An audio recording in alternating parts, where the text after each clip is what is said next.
All right, in essence of time, we're going to go ahead and get started. So, Subcommittee on Energy, Climate, and Grid Security will now come to order. Chair recognizes himself for 5 minutes for an opening statement. First off, I apologize for being a few minutes late. I want to thank you to the 5 commissioners for appearing before the Energy, Climate, and Grid Security Subcommittee today to discuss the recent activities of the Federal Energy Regulatory Commission. Chairman Phillips, Commissioner Christie, welcome back. It's good to have you. Commissioners Rosner, C., and Chang, congratulations on your recent confirmations, and we're glad you're here today as well. Chairman Phillips, I'd like to take a moment to commend you for your efforts to clear some of the backlog of major natural gas pipeline projects, as well as your recent vote in support of U.S. LNG exports. And I'm glad you got your wife back from overseas, and we were happy to accommodate that. So America is blessed with significant natural resources, and FERC plays a key role in dictating the trajectory of our energy economy. Despite our abundance of fossil fuel, nuclear, and renewable energy resources, consumers have been hammered by soaring energy costs, particularly electricity. The latest inflation data from June shows that electricity price inflation exceeds the consumer price index by 47%. And electricity rates have increased by approximately 20% since President Biden took office.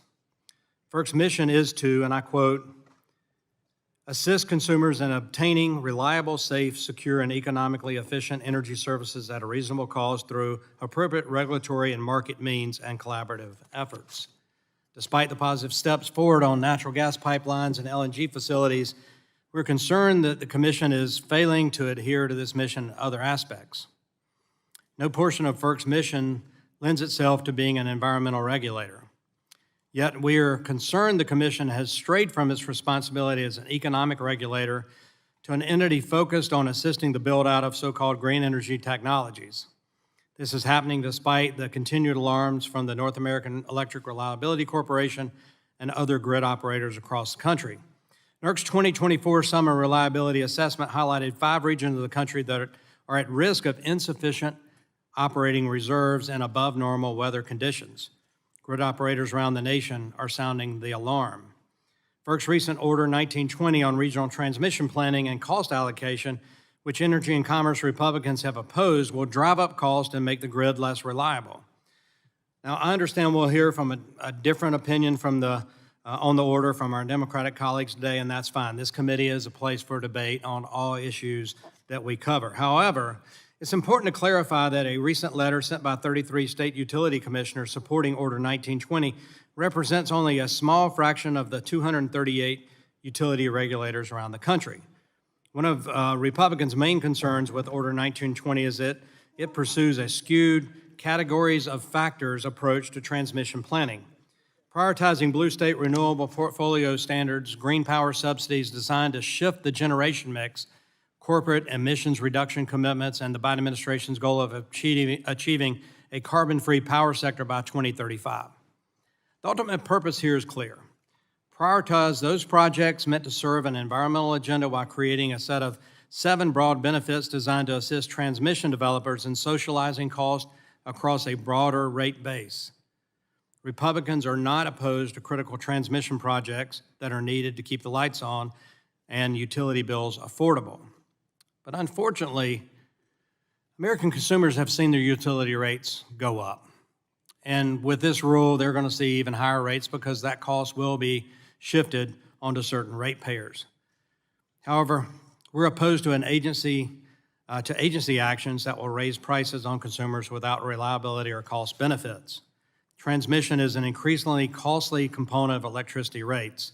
The nation's largest grid operator, PJM, has reported that the transmission component of wholesale power costs has tripled over the last 10 years and now makes up almost 1/3 of wholesale power cost.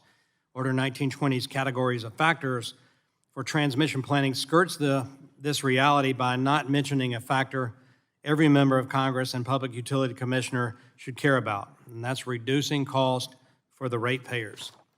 This concerning transmission planning policy is occurring in concert with a slew of EPA regulations that will result in reliable generation closing before the end of its useful life. and I think it's going to create a reliability crisis in this country. Members of the Committee on Energy and Commerce have heard time and again how EPA's actions, such as Clean Power Plan 2.0, revised particulate matter standard, the interstate transport for ozone, mercury, and air toxics rule, coal ash disposal, and effluent elimination limitation guidelines will increase costs on utilities, push them to retire reliable assets, and ultimately increase energy cost on the American people. I'll just say that we are going to have a reliability crisis, and we have a constant need, because demand for power is going up, of dispatchable energy build-out versus retirement. Chairman Phillips, publicly you have emphasized that you care deeply about affordability and reliability, and we do as well. I take you at your word and view that this is an opportunity to have a candid discussion about how FERC's actions are impacting those two essential goals. So I want to thank Chair Rogers for allowing us to hold this hearing today, and I look forward to today's questions. And with that, my ranking member is on her way. So how do y'all want to play this? And I'll go to ranking member of the full committee, Mr. Pallone, for his opening statement, then I'll come back to Chair Rogers. Mr. Pallone's recognized for 5 minutes. Thank you, Mr. Chairman. I want to welcome also all 5 FERC commissioners here this morning, especially Commissioners Rossner, C., and Chang, who were just sworn in over the last month and who haven't yet appeared before the committee. And I'm pleased that FERC is back to its full complement of 5 commissioners. Now, FERC's role is to ensure that Americans have access to reliable and affordable energy. For nearly a century, FERC and its predecessor, the Federal Power Commission, have been charged with ensuring that electricity and gas prices remain affordable. But how the Commission ensures that rates are just and reasonable has evolved over the decades. Over a quarter century ago, FERC issued Order 888, bringing competition to power markets across the country and lowering prices while ensuring that the bulk power grid remains reliable. FERC then issued Orders 890 and 1000, which aimed to eliminate discrimination and increase transparency in grid planning. And finally, just 2 months ago, FERC issued Order 1920, which builds upon those 3 earlier rules to focus on grid planning for the long term. FERC's authority to take these actions is clear. The Federal Power Act is explicit in conveying authority to FERC over the transmission of electricity in interstate commerce, and FERC's actions have repeatedly been upheld in the courts. In fact, courts have long deferred to FERC on its rate-making authorities without relying upon Chevron deference that the far-right majority of the Supreme Court threw out last month. Now, failing to plan is planning to fail. And the basic principle of Order 1920 is that grid planning is essential to maintaining just and reasonable rates. I agree, and I've been encouraged by the reception the rule has received from nearly every corner of the political world, except from congressional Republicans. It seems Republicans would prefer that their constituents be slapped with higher power bills because utilities are not required, for example, to plan for the impacts of severe weather on the grid. But more broadly, I'm deeply concerned that FERC's independence, which is critical to its ability to set rates, is under threat. During the Trump administration, Secretary of Energy Rick Perry ran roughshod over FERC's independence by pressuring it to adopt a rushed proposal that would have increased power prices to pay old polluting coal plants to stay online. Thankfully, FERC unanimously repelled that attack on its independence, but if Republicans get their way, next time it will be much worse. Trump's Project 2025 is a plan to consolidate power in the White House, gut checks and balances, and eliminate the independence of agencies like FERC. Trump's Project 2025 calls independent commissions like FERC constitutionally problematic. And I'd like my GOP colleagues, I'd like to remind them that Trump himself posted on his own website that he wants to bring independent regulatory agencies back under presidential authority. And that means that the next time a Republican president pressures FERC with a disastrous idea that would increase electricity prices for Americans, that FERC won't be able to fight back. The president would just fire any commissioner who disagreed with him, and Trump's Project 2025 is a way for extreme Republicans to take control of Americans' lives and freedoms. Trump has proposed requiring FERC to submit any proposed regulations for review, forcing every compliance order, every tariff revision, and every request to adjust rates to the White House for review. It's not enough they're using the Supreme Court to destroy the government's ability to function. They want to now use the power of the White House to do it too. And that's dangerous considering that Trump has absolutely no problem putting polluters over people. So I certainly hope that all of the commissioners before us today agree that FERC's independence is vital to its mission, but the reality is that even if FERC is under attack, or the reality is that they're, like so many agencies, independent agencies, are under attack from extreme far-right Republicans. And much has been made of Commissioner Christie's dissent to Order 1920, and I have to say I disagree with it, and I think it misses the mark. But he has a fundamental right to file that dissent despite the chairman's disagreement. If Republicans got their way, there might not be any more dissents on FERC orders. I like the fact that you can file dissent and you don't get fired, frankly, but that may change. And commissioners that refuse to follow the party line may simply be ousted from the commission entirely under what Trump's proposing. So the issues FERC deals with are complex, yet they impact every American's monthly energy bill, and that's why Congress chose to have an independent agency deal with these issues rather than one firmly embedded within the presidency, and I think it's vital that we keep it that way. So with that, Mr. Chairman, I yield back. Thank you. Chairman yields back. I now recognize the chair of the full committee, Ms. Rogers, for 5 minutes. Thank you, Mr. Chairman. Good morning. Good morning, everyone. Just listening to the ranking member, I'm thinking, I'm concerned about the independent agencies being currently attacked by well-funded far left. So we're doing our job today in the Energy and Commerce Committee as the elected representatives of the people in Congress. This isn't about the administration. This is about us and an independent agency that's before us. And I'm really pleased that all 5 commissioners are here today. I'd like to offer a warm welcome to the newest members also. FERC was established by Congress as an independent agency within the Department of Energy through the Department of Energy Organization Act of 1977. And while FERC is an independent agency, it still answers to Congress and must carry out the mission that Congress directs it to. Congress established FERC as an economic regulator to ensure that electricity, natural gas, and oil is delivered to the American people safely, securely, and at a reasonable price. In order to achieve this, we need solutions that bring down costs for Americans who are currently suffering under the burden of exploding costs across the board, including rising electric and utility rates. Expanding energy with an all-of-the-above strategy will ensure Americans won't have to worry about rationing energy in the summer or winter months, or having to make tough choices about whether to pay the electric bill or buy groceries for their family. That requires FERC, all of you, to adhere to the core mission, especially as America's energy and economic security is increasingly under attack. Over the past 4 years, this administration, what we've seen from this administration and the Democrats, has really wreaked havoc on a nation's economy, energy prices, and our grid and pipeline infrastructure. The administration and Democrats have chosen to prioritize the interests of radical environmental activists at the expense of the American people, eliminating jobs and investments for American energy workers, making us dangerously dependent on the Chinese Communist Party for our energy supply chains, and forcing early retirement of our most affordable and reliable power plants. Given FERC's independence and mission, you must step up and take action to protect consumers. But sadly, it seems FERC has lost sight of its mission. FERC has the responsibility to ensure that rates for the interstate transmission of electricity and natural gas are, quote, just and reasonable. It also has a responsibility to issue timely permits for pipelines, hydropower projects, and LNG export facilities when they are in the public interest of Americans.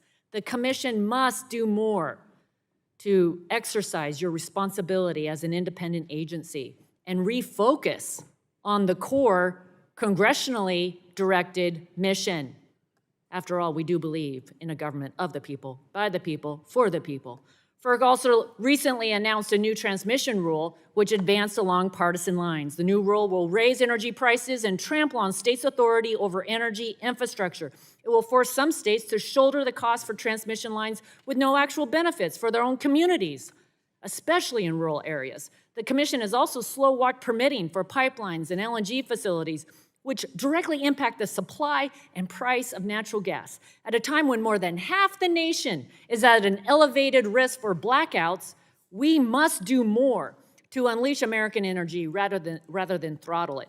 That means starting with meaningful infrastructure permitting reforms that reduce energy costs for Americans and ensure the U.S. can reach its full energy potential. I cannot say this enough. Energy is foundational to everything we do. It's what keeps the lights on. It heats our homes. It cools our homes, powers hospitals, businesses, transportation. It's been energy. It has been American energy, access to affordable and reliable energy over the past 100 years that has made America the leader, raised our standard of living for Americans all over this nation, driven technological innovation, and improved the health and well-being of all Americans. We need to continue protecting and building on that legacy. Today's hearing is an opportunity for the members to hold FERC accountable, understand how recent actions, like the new transmission rule, will impact people's financial security and our nation's energy security. I thank you again for being here. This is an important discussion on behalf of every person in this nation. I yield back. Julie yields back. Ranking member DeGette is running, because of the time change, running behind. So she's going to submit her opening statement for the record. So we're going to move right into our witnesses, and that concludes the members' opening statements. Chair, I'd like to remind members, pursuant to committee rules, all members' opening statements will be made part of the record. Again, I want to thank all the witnesses for being here today and taking the time to testify before the subcommittee. Each witness will have an opportunity to give an opening statement followed by a round of questions from the members. There's a set of lights in front of you as you give your statements, and this is probably for the new commissioners. Green, you're good to go. Yellow, time to start wrapping up. Red, I'm gonna give you a little leeway, but probably need to wrap up, and I don't wanna have to raise the gavel. So let's keep it within 5 minutes in the essence of time. Our witnesses today are the commissioners of the Federal Energy Regulatory Commission, the Honorable Chairman Willie Phillips. Welcome back, Mr. Chairman. Honorable Mark Christie, Commissioner. Welcome back, Mr. Christie. And the Honorable David Rosner, the Honorable Lindsay C., and the Honorable Judy Chang, new commissioners to FERC. Welcome to the committee hearing. We appreciate you being here. I'll now recognize Chairman Phillips for a 5-minute opening statement. Chairman Duncan, Ranking Member DeGette, Chair Rogers, Ranking Member Pallone, and members of the subcommittee. Thank you for inviting us here today to testify regarding the Federal Energy Regulatory Commission and our work on behalf of the American people. I am particularly pleased to appear before you alongside my 3 new colleagues, as well as Commissioner Christie, as part of a full 5-member bipartisan commission. FERC's mission is to ensure that Americans have access to reliable, safe, secure, and economically efficient energy at a reasonable cost. Energy is the single most important commodity we produce as a nation. Access to reliable and affordable supplies of energy is necessary for American families and for our nation's economy to remain the largest and most dynamic in the world. With that in mind, I am pleased to share with you some of the most important steps that the Commission has taken to ensure reliability and affordability during my 1.5-year tenure as chair. Let's begin with electric transmission. The electric transmission grid is the backbone of the American economy and an essential aspect of our national security. Electricity demand continues to grow, and ensuring that we have a robust, well-planned electric transmission grid is a reliability imperative. It is also an affordability imperative. The grid is what gives those same consumers access to diverse, low-cost sources of electricity that are necessary to ensure energy bills remain just and reasonable. Earlier this year, to address those imperatives, the Commission issued orders number 1920 and 1977.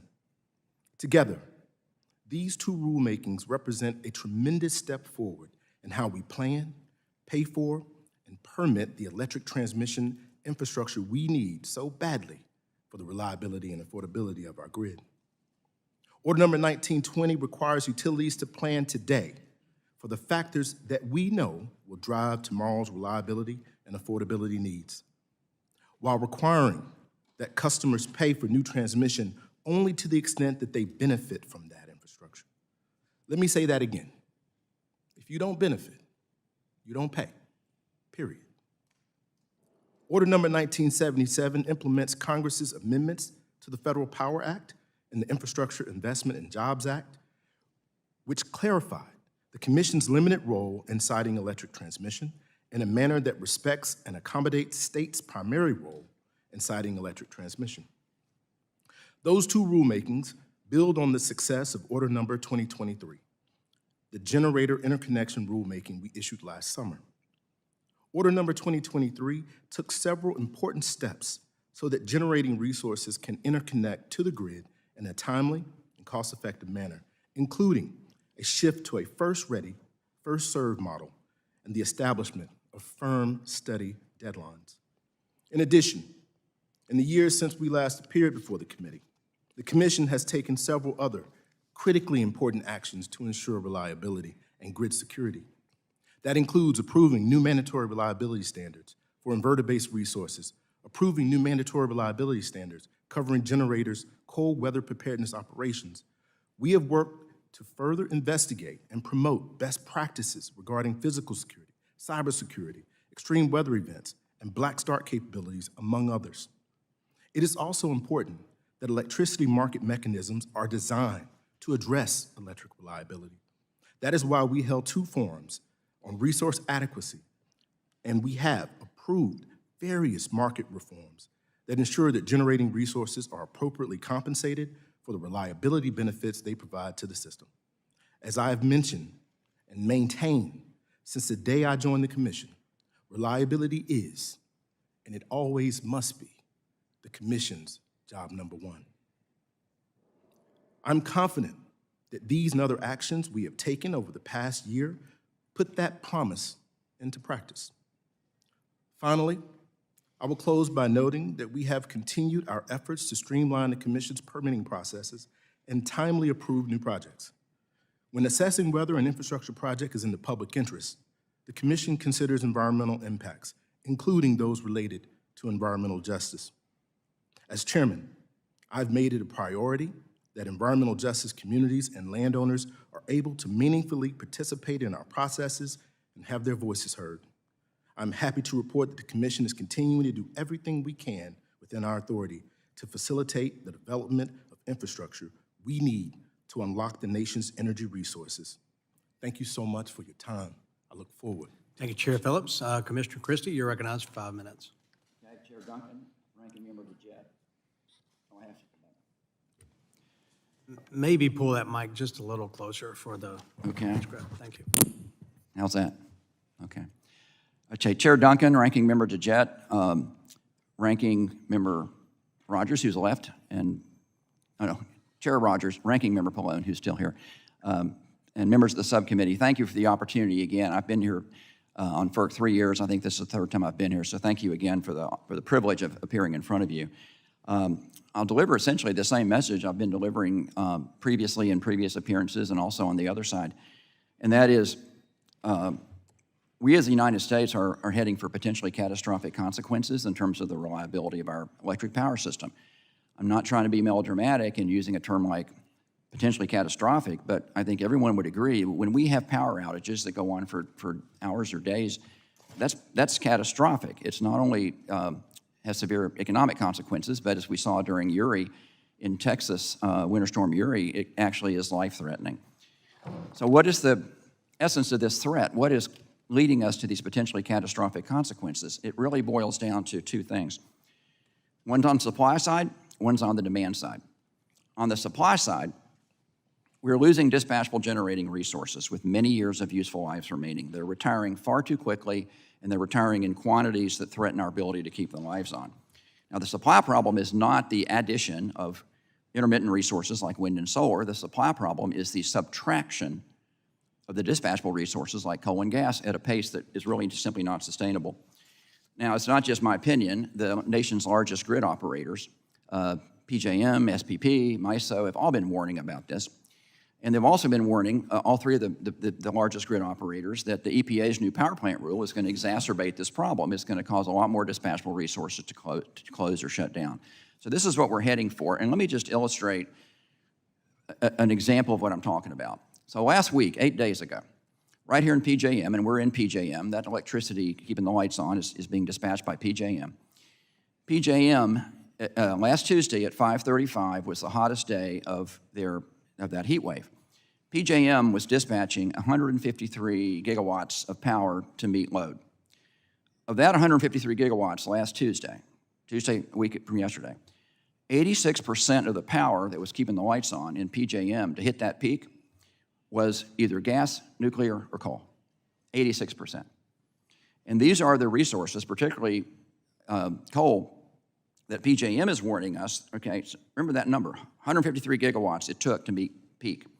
PJM is saying they're going to lose 40 to 50 gigawatts of that capacity in just the next 3 to 4 years. So the arithmetic is just, it doesn't work, okay?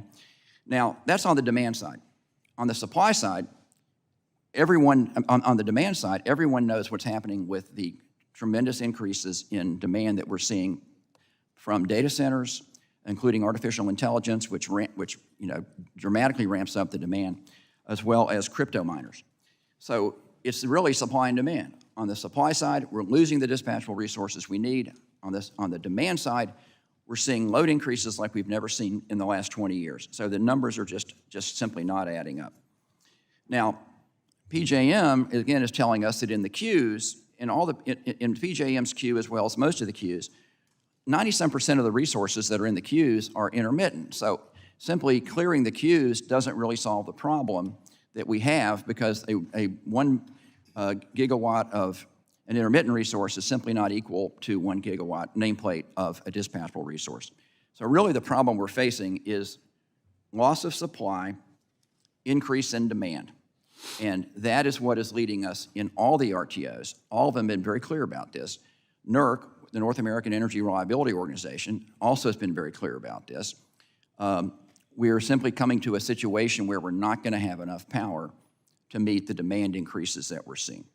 And so with that, I'll be happy to answer questions about reasons this is coming, what can be done about it. But that's the core problem. I mean, we're heading for and again, I don't like to be melodramatic, but we're heading for potentially catastrophic circumstances where we simply cannot meet demand, and that means we don't keep the lights on. And that will be definitely catastrophic. Thank you, Mr. Chair. Thank you, Commissioner Christie. Commissioner Rosner, welcome, and you're recognized for 5 minutes. Thank you, Chair. Well, good morning, Chairman Duncan, Ranking Member DeJette, Chair Rogers, and Ranking Member Pallone, and also members of the subcommittees. I'm humbled to appear before you today alongside my colleagues to testify on behalf of the Federal Energy Regulatory Commission regarding its important work for the American people. As a new commissioner, I'm proud to join with my colleagues to uphold FERC's tradition as an independent, expert body that continuously strives to live up to Congress's vision for an independent, bipartisan regulator of our increasingly complex energy system.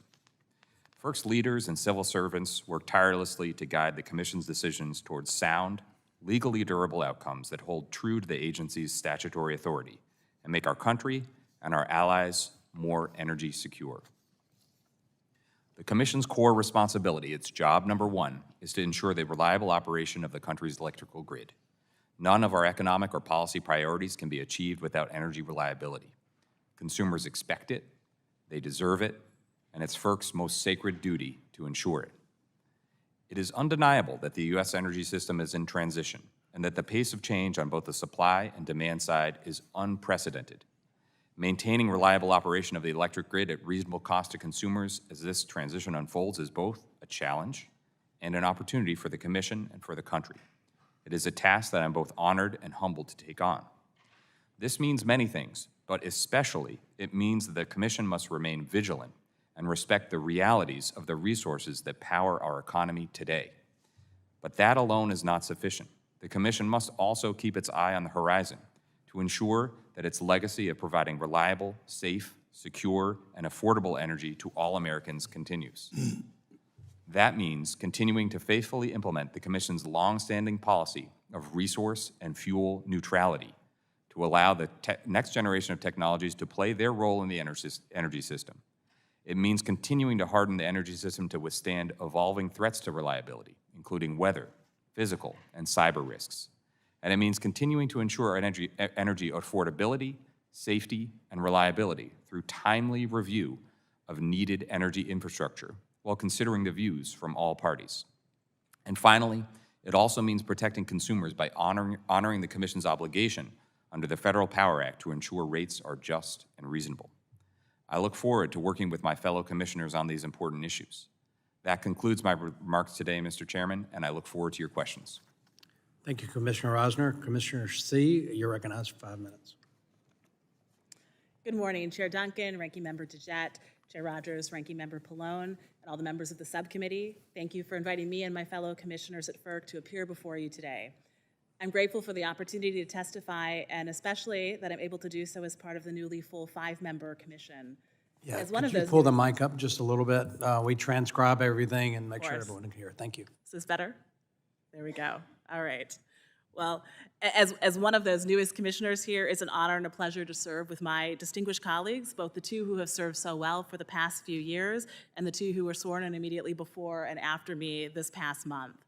My 3 weeks now officially on the job have also deepened my respect for the FERC staff and their expertise and commitment to the Commission's mission. I'm humbled by the chance to add my experience to the mix as I join my new colleagues, and I'm eager to jump into the timely and critical issues facing the Commission today. And as I get started doing just that, staffing up my office and preparing to vote on the Commission's upcoming matters, I'm keeping at the center of my vision the same focus you've heard from all of my colleagues. Reliability and affordability are the Commission's most important jobs. Keeping the lights on is an economic necessity, and it's essential to Americans' day-to-day lives, health, and security. I take that mission seriously as I'm beginning to analyze the important and complex matters ahead of me as a commissioner. I'm also mindful that my colleagues and I are taking on that task in a time of dynamic change. New technologies and generation sources are offering real promise. At the same time, many baseload plant retirements are raising real alarms.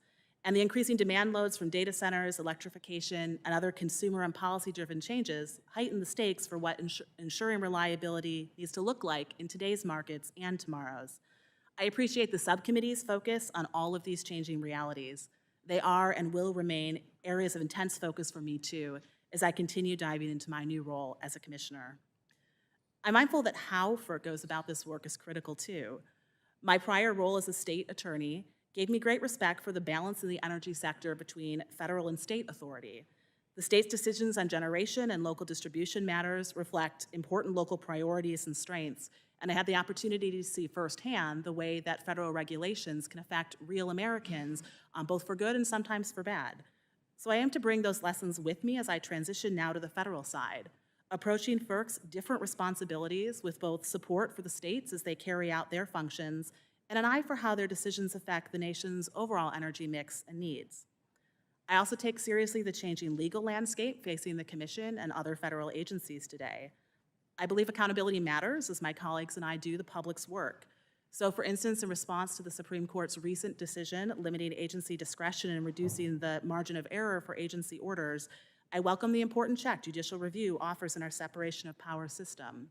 But perhaps most importantly, when it comes to how I view my as a commissioner on the front end, when it comes to making decisions as opposed to that scope of judicial review on the back end, I continue to view my duty as fundamentally the same. As a commissioner, my responsibility is to approach the law and the facts before me with a fair and open mind, striving to reach the best results with my colleagues in each case. And that approach mirrors my overall philosophy in not going beyond the authority Congress has entrusted to FERC, but not constricting that authority either. Understanding jurisdiction's limits should lead to more clarity on what matters most. And especially given the many urgent issues facing the Commission and the energy sector, many of which we have already discussed and I know that we'll be fleshing out more today, it's an understatement to say that plenty of mission-critical work falls within FERC's statutory lanes. So I'm eager to work with my colleagues as we respond to all of these changes.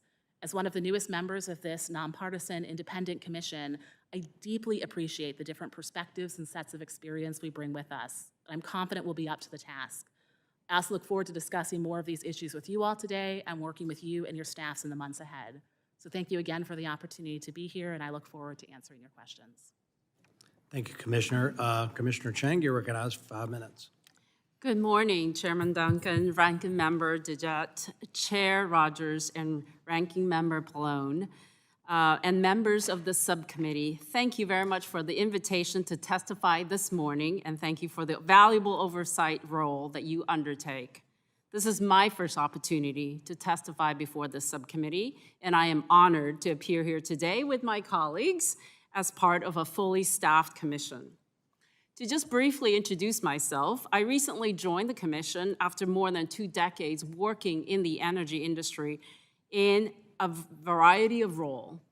I did spend my formative years in developing countries, which provided me with a deep appreciation and for the value of reliable and resilient grid.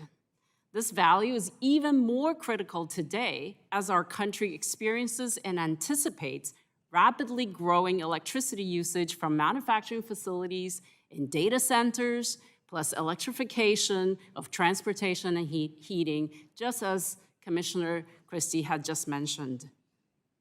We must meet these demands while keeping our systems resilient to increasingly frequent extreme weather events as we're witnessing around the country. This is a major challenge and has been a focus of the Commission for some time now, and I commit to help address these topics. I have deep experience in analyzing the economics and the public policy implications around our energy systems. I've worked with private companies, including all types of public utilities across the country, and in developing strategies for meeting the energy needs of customers. I had held a leadership role in Massachusetts state government where I experienced firsthand the importance of having adequate infrastructure, efficient market mechanisms and frameworks, and viable approaches to grow our economy while navigating policies and programs that reduce greenhouse gas emissions. Drawing on my background and professional experience in both the private sector and in state government, I appreciate the foundational importance of ensuring the reliability and the affordability of our energy systems. These imperatives are, for good reasons, front and center in every utility executive and government leader's mind, and they are prerequisites for a robust economy and the successful execution of the energy transition in which this country finds itself today. The Federal Energy Regulatory Commission, given its responsibilities in the electric, gas, and oil sectors, plays a crucial role in ensuring both reliability and affordability of our energy systems. As a commissioner, one of my priorities is to ensure a robust and reliable transmission system, including the use of advanced technologies to deliver affordable energy for all consumers. This is paramount to the economic growth of our nation, and this is how the United States will continue to lead the world and compete on the global stage in technological innovation and the infrastructure development. I also commit to working closely with my colleagues and collaboratively with them to ensure that we provide clear, timely, and thoughtful guidance for the industry to develop and retain the energy infrastructure needed to advance our economy and reliably serve the American people. Again, thank you very much for having me here today, and I'm happy to answer any questions that you may have. Thank you, and thank all the commissioners for your testimony. We'll now move into the question and answer portion of the hearing, and I'll begin the questioning. Recognize myself for 5 minutes. FERC Order Number 1920 makes sweeping and controversial changes to the regional transmission planning and cost allocation rules over the objections of the National Association of Regulatory Utility Commissioners and dozens of individual states. Opposition by NARUC is significant, and they represent the interest of all 50 states, and they only engage on regulatory matters based on resolutions passed by its 238-member commissioners. NARUC opposition is a serious blow to Order 1920, and it's concerning that FERC dismissed serious flaws with such blatant disregard. I'd like to insert for the record NARUC's request for a rehearing, which FERC recently denied with the unanimous consent so ordered. I'd also like to, now that FERC has denied a rehearing, at last count, 19 states have filed for appeal in federal court. Alabama, Alaska, Arkansas, Florida, Georgia, Kansas. List goes on, including my state of South Carolina, Texas, Utah, West Virginia. Chairman Phillips, I want to ask you about Order 1920. Do you think that it is, quote, just and reasonable, unquote, to to force residents in one state to pay for the renewable electricity mandates of another state? Thank you for the question, Chair Duncan. First of all, let me be clear. We just received a letter, I think it was 2 days ago, from 33 commissioners around the country, geographically diverse, bipartisan, both Republicans and Democrats, praising Order Number 1920. I was a state regulator for over 7 years. I have never seen that many commissioners come together and say the same thing and praise anything. So this alone is evidence, and I've been traveling all around this country. I can tell you that I've received such great feedback. There are so many people excited about the work that FERC is doing to expand our grid, to meet the reliability and affordability challenges that we have. You talked about costs. Our Order Number 1920 adheres to our cost causation principle, which has decades long been recognized by the courts and bipartisan majorities of the commission. That is, the costs have to be allocated roughly commensurate with the benefits. Again, to put it another way, if you don't benefit, you don't pay. Just so in your opinion, it's okay for residents of other states to have higher rates to pay for transmission and green initiatives and other mandates in other states? I think that's a great question, and I think it's important to correct the record a little bit. That is not what Order Number 1920 does. Cost allocation is, Mr. Chairman.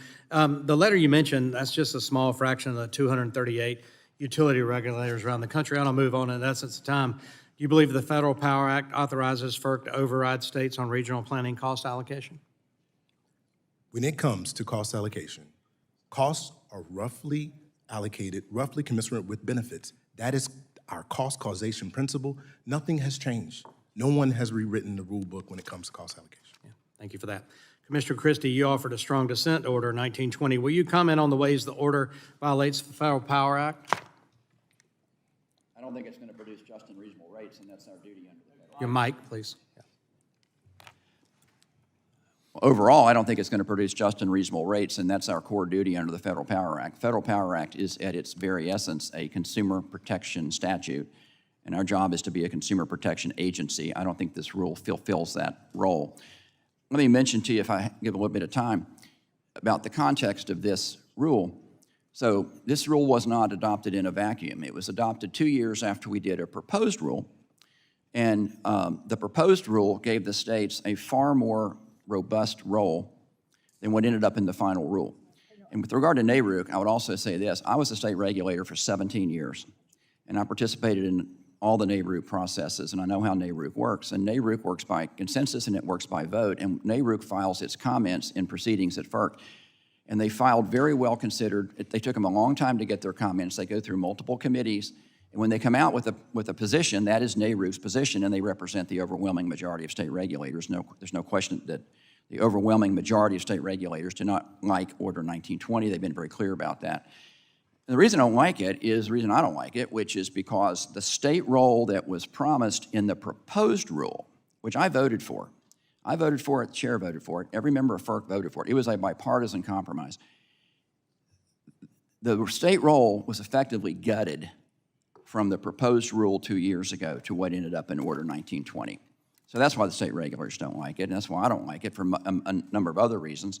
And we could spend many hours talking about detail because there's a lot of detail, but fundamentally, it takes away the state regulators' ability to protect their consumers. And the reason I'm so adamant about the state role is because as a state regulator for 17 years, I know that state regulators are the front line and the last line of defense for consumers. And that's why it's so important that state regulators have the authority to play the role that they were promised in the proposed rule and which was taken away in the final rule. Thank you for that. Out of time, I'm going to have some additional questions that I'll submit on gas pipelines and the position of FERC, but that will be submitted. Ask you guys to respond. And I'll recognize and welcome the ranking member to get for 5 minutes. Thank you very much, Mr. Chairman. Chairman Phillips, now it's true that transmission siting is going to be critical to our nation's electrical grid over the next decade, isn't it? Yes. And the Regional Planning Rule, Order 1920, That marks the first time the commission has ever squarely addressed the need for long-term transmission planning. Isn't that correct? That's correct in the way we Now, address it. So the chairman was saying to you that Order 1920 makes some states pay for other states, and you said that's not true, and you tried to explain why, and he wouldn't let you. So would you like to clarify your answer on that, sir? Certainly. We rely upon the longstanding cost causation principle that FERC has adhered to for decades. It has been recognized by the courts. We know that costs have to be allocated roughly commensurate with the benefits to our consumers. That's the rule that's the foundation of our cost causation rule in Order Number 1920.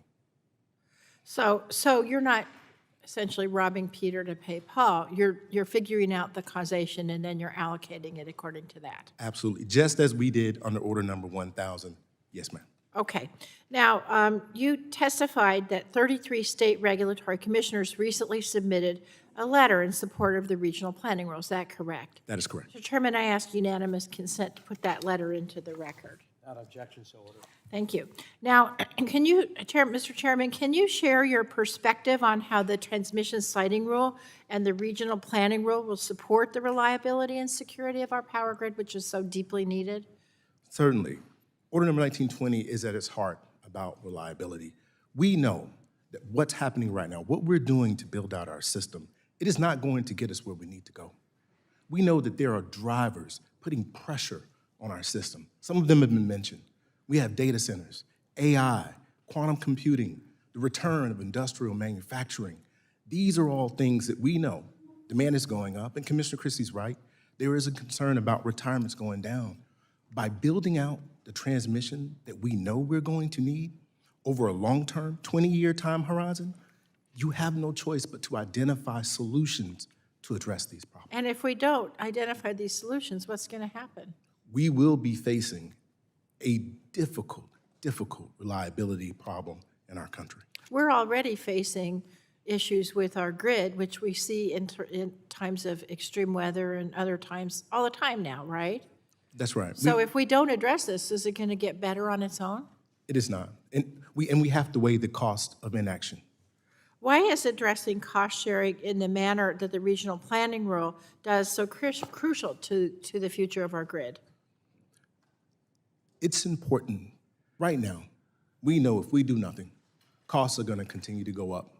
I was a state regulator, I mentioned, for many years. I saw the cost for transmission go up every single year. It seemed that it was out of our control. We're taking control. We, the commission, under 1920, we're looking out over the long term, doing what we know the reality on the ground requires. Thank you. Commissioner Rossner, I'm wondering if you can talk to me a little bit about interregional transmission, because to me, that's really one of the most important things we can do to enhance electrical reliability and to make power more affordable. Thank you for the question, Congressman. Interregional, I guess I would say that I agree with NERC that interregional transmission is a key solution to some of the reliability challenges that the country is facing. That alone is not enough. We also need generation on those lines. Great. And Commissioner Chang, I just want to ask you if you can magnify that and tell me what steps do you think might be necessary towards interregional transmission to improving that? Thank you for your question. Interregional transmission will be important, as it has been in the past, and our current regulation and the process used by many grid operators limits the way interregional transmissions are being developed. So I definitely look forward to having an opportunity to work with my colleagues to really start thinking more seriously about interregional transmission planning. And I think, starting with regional makes a lot of sense, and then we will tackle and really grow the ability for regions to interchange, increase their interchange amongst adjacent regions. Thank you. I have a question here about the roundtable that Chairman Phillips convened on environmental justice and equity and infrastructure permitting decisions, but I'm out of time, Mr. Chairman, so I will submit that for the record and look forward to your answer. Thank you. I was Yeah, giving back. you a little leniency, but yeah, she'll You submit want- you that for wanna the hear the record. So, no. I'll now recognize the chair of the full committee, Chair Rogers, for 5 minutes. Clearly, we are facing a growing grid reliability crisis that's jeopardizing our economy and our safety. According to the North American Electric Reliability Corporation, 2/3 of the nation is facing an elevated risk of outages. The nation's grid operators agree the causes are state renewable mandates, bans on natural gas, lack of pipeline capacity, and new EPA regulations that will close power plants. Chairman Phillips, do you agree with our nation's grid operators? Yes, I share the concern about the reliability challenges that we have ahead. You testified in previous hearings that you had very limited interaction with EPA in the development of new regulations for power plants. What steps have you taken to improve coordination and communications between FERC and EPA? So I'm glad to report that last fall, we had a technical conference at FERC where we invited EPA, their leadership, as well as utility leadership around the country to talk about their potential rules. We took feedback, gave it to them, submitted it in their record, and EPA actually changed the final rule to include a reliability emergency off-ramp based upon the feedback that they got from FERC. Are you concerned about the new EPA regulations and their impact on closing power plants across this country? We are always concerned about reliability. It's job number one. To be clear, we provided feedback. That feedback was incorporated. We believe FERC is doing all that we can to protect the reliability of our grid. Thank you. Chairman Christie, do you believe there's more work that we could do to improve coordination between FERC and EPA? I think we should have weighed in much more with EPA than we did. We sent them a transcript of a hearing, and I think that was it. The problem with the power plant rule, and again, the grid operators, PJM, SPP, ERCOT, MISO, they all filed comment at EPA, and they were very blunt about what the rule was going to do, the EPA power plant rule. They were very blunt. It was going to materially degrade reliability. So they stood up and let EPA know that. We submitted a transcript, which had some testimony that went both ways, but the worst testimony was from Mr. Goffman of EPA when I asked him, have you done any analysis of whether generating units can finance the compliance? Because if you can't finance compliance, it doesn't matter what the timelines are. And he essentially admitted, no, we haven't done any serious analysis of whether they can finance compliance. Because if you can't finance compliance, these generating units are going to close down. So I think that that's going to have a tremendously deleterious effect on our grid reliability. Thank you. Hydropower, the original source of renewable energy, produces far superior power to weather-dependent Chinese solar panels and batteries. Hydropower keeps the lights on, powers our economy in the Pacific Northwest. 75% of our electricity is hydro in Washington State. It's reliable, it's renewable, and it's imperative when the wind isn't blowing, the sun isn't shining. So we see EPA shutting down power plants, and we also see efforts by this administration to tear out dams in the Pacific Northwest. None of this makes sense to me. Chairman Phillips, as you know, I've led an effort for multiple Congresses to reform FERC's hydropower licensing process to preserve our existing fleet and expand hydropower production where it can. I think you agree that the FERC licensing process could be modernized. I wanted to ask, since hydropower is so critical to grid reliability, especially in a state like Washington State, what is FERC doing to prioritize the relicensing of these existing hydropower facilities? Thank you, Madam Chair. I too agree, and I support our hydro facilities around the country, including pump storage as well. We know that there are a lot. We have over almost a third of our hydro facilities around the country will be up for relicensing between now and 2030. We are aware of it. We're working hard to staff up. We're hiring. Everybody here and everybody watching, FERC is hiring, and we want you to come and be a part of our team. But we are getting prepared, and we are ready to address this need. Thank you. Clearly, it's critical infrastructure. The Columbia-Snake River system is critical infrastructure, amazing investments made by the federal government. What specific actions do you believe, Chairman Phillips, Congress can take to simplify the process and ensure reasonable timeframes for decisions and that these decisions are met? So I've made streamlining our processes regarding infrastructure across the board a priority, and we've seen those timelines come down. With regard to hydro, we instituted I call it a fast lane. It's like an expedited process. Okay, I'm gonna interrupt real quick, because I want to hear more. We can talk about that separately. What would you say to those who suggest we should tear out the dams in favor of solar power? I'm not aware of anyone making that particular request, but I'm an all of the above. I have an all of the above approach. I believe we need every tool that we can get to help America address our concerns and continue to be the leader of the world when it comes to energy. Thank you. I look forward to working with you. I yield back.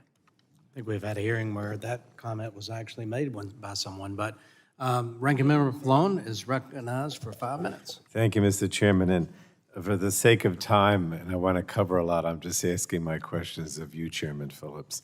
And I wanted to start off by talking a little bit about Order 1920 and FERC's authority. In the Federal Power Act, Congress directed FERC to ensure power rates are just and reasonable.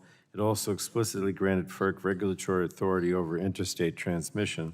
And while it grants FERC discretion in how to best carry out those responsibilities, that's not deference. It's an explicit grant of power to the agency. So, Chairman Phillips, could you talk about how the Commission's authority to issue Order 1920 flows from these facts that I mentioned?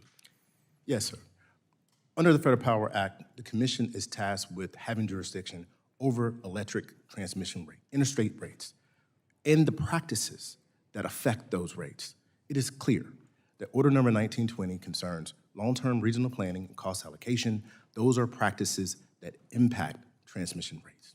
And building upon that, in South Carolina Public Service Authority versus FERC, the D.C. Circuit explicitly found that FERC had the authority to issue Order 1000, which also dealt with regional grid planning. So again, Chairman Phillips, given that Order 1920 deals with regional grid planning over the long term, is there any reason to suspect that Order 1920 would be on different legal footing from Order 1000? No, Order number 1920 builds upon Order number 1000. All right. Now, I want to turn to a topic I discussed in my opening statement, and that's FERC's independence. And Chairman Phillips, could you briefly discuss why it's so important to FERC's core responsibilities that the Commission retain its independence? You know, I talk all the time, Congressman, about how FERC is an independent agency and that we guard that independence jealously. I think it is a part of our trust relationship with the public, that they know that when it comes to FERC, that we will act independently and in the best interest of the public. All right.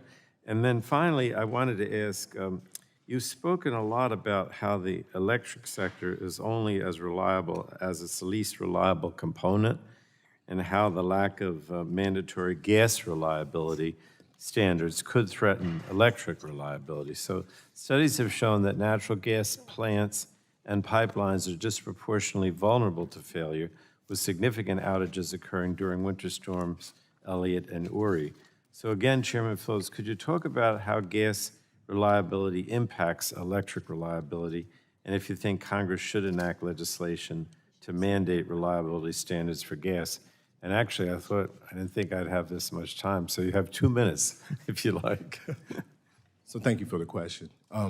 When it comes to reliability of our system, again, it is job number one.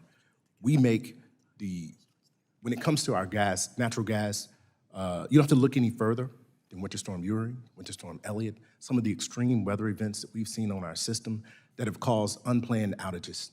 You can call them unplanned, but when something happens every other year, you cannot call it unexpected.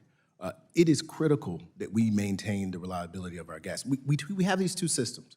We have the electric side and the gas side, and we treat them as if they're completely separate. But in reality, they are increasingly interdependent upon each other. Now, we have an ERO, an Electric Reliability Organization, for the electric side. We don't have a reliability organization that is required to maintain the reliability of our gas side. I believe that is a gap in our reliability regime. And I believe that there should be some agency responsible for that gap. It doesn't have to be FERC. It could be like NERC, an independent agency that has delegated authority, but someone has to fill that gap. It is too important to our end users and our consumers that we make sure that when you go over and hit that switch, that the lights come on. And that's what this is about. That's also why Order Number 1920 is so important. And I'm so excited about the work that got us here for 1920, because we're going to bring on more of the resources that we know we need for our system. All right, thank you so much. Thank you, Mr. Chairman. Chairman yields back. I'll now go to Mr. Guthrie from Kentucky for 5 minutes. Thank you, thank you. So Commissioner Christie, I want to talk about your opening statement. The example that you gave us is stark, and it's real, and this is the greatest catastrophe, could be one of the greatest catastrophes in American history that we can avoid if we react to it. And so when you bring those examples, I'm sure they had those kind of examples in Europe. We know they just had elections in Europe and almost everybody in power, regardless of your political power, was thrown out. And a big part of it was their climate policy. I know my family's in the manufacturing business. People in similar industries for us in Germany have 3 times the power cost that we have here in the United States. It's absolutely uncompetitive. And so it's a big concern. And you know, they put in a lot of these policies based on the fact, predictions years ago, that there would be no polar ice caps by 2016. I think we still have polar ice caps. The Earth would be uninhabitable by 2023. Obviously, that's not true. We're here. And so when they take these I call climate exaggerators, and they take those comments and they put in policies that hurt their economies, I can tell you that the German people in the German government are begging us to send more exports of natural gas and liquid natural gas because of what they've done to their own economy. So it's concern, and then we look at China. We did the Paris Accords, which essentially exempted China. And when it got to the time that China was supposed to participate, where they kind of committed somewhere in the future, Secretary Kerry's enforcement mechanism was, we'll shame them into it if they choose not to. That was the enforcement mechanism. That's a quote from Secretary Kerry. So here we are with China. Here we are, our great global competitor, who view themselves as China means Middle Kingdom, the center of the world, and that's what they're trying to do, and that's where they're trying to go. And we're competing with a country that is increasing, average of 2 power plants per week. So as the economy of the future demands more power, as you said, and we are providing less supply, those 2 things cannot work. And so my question, knowing that, I know what Congress needs to do. I feel strongly about Congress. How can FERC address these challenges of electricity needs from your perspective?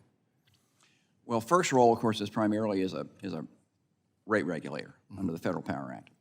One thing that's important to understand is we're a reliability regulator from the standpoint of setting standards for NERC. NERC sets the standards, we approve them. The states are the ones who decides what generating units get built, what generating units get retired. That's a state matter. FERC's role is largely to say, because we regulate the regional transmission organizations, if there's a reliability problem on the horizon, we're sort of like, it's our job to point it out and say, look what's coming. Now, in regulating the markets, we have a direct regulatory authority, and if the markets are one of the reasons that we're losing dispatchable resources or we're not building sufficient dispatchable resources, then that implicates FERC's reliability authority, because we're regulating the markets, and their market designs and rate structures can determine what, in those, where you have a market. Now, a large part of this country are not in an RTO market. Southeast is not in an RTO market. They're in what's called an IRP type of structure. And those decisions in the non-RTO regions are clearly up to state regulators, because they approve the integrated resource plan, which determines what their utilities build or don't build. So FERC's role is, from reliability, is number one, raise the alarm when we see the trends that we see. Secondly, regulate the national standard setter, which is NERC. And then thirdly, in our regulation of the markets, look at how those markets are affecting not only prices, but also how they're affecting reliability. Okay, thank you. Thank you for that. And Commissioner C, and maybe Commissioner Christie, I doubt I'll have time, but I'll answer this as well. Chevron, we've heard some people already here on this committee apologize that the Supreme Court gave us back the authority that we should exercise. So just in Chevron, I'm not going to regurgitate what Chevron is, but where might there be opportunities for Congress to be more explicit in legislating and affecting your authorities? I think one of the things that the Supreme Court said in the decision that did away with Chevron deference is that certainly this is Congress's responsibility. When Congress is clear in a statute, sorry, let's try this again. When Congress is clear in a statute that it wants an agency to exercise its expertise and discretion, it can say so. And the Supreme Court was clear that courts can and must respect that. So I think there is certainly room for Congress to speak clearly when it comes to that sort of agency expertise and discretion, even in light of that decision. Okay, thank you. Mr. Christie, I don't have time left, so I'll yield back. Chairman yields back. I'll now go to my friend from California, Mr. Peters, for 5 minutes. Thank you, Mr. Chairman, and I want to thank you, start off by thanking you, Chairman Phillips, for the strong action as chair over the past year.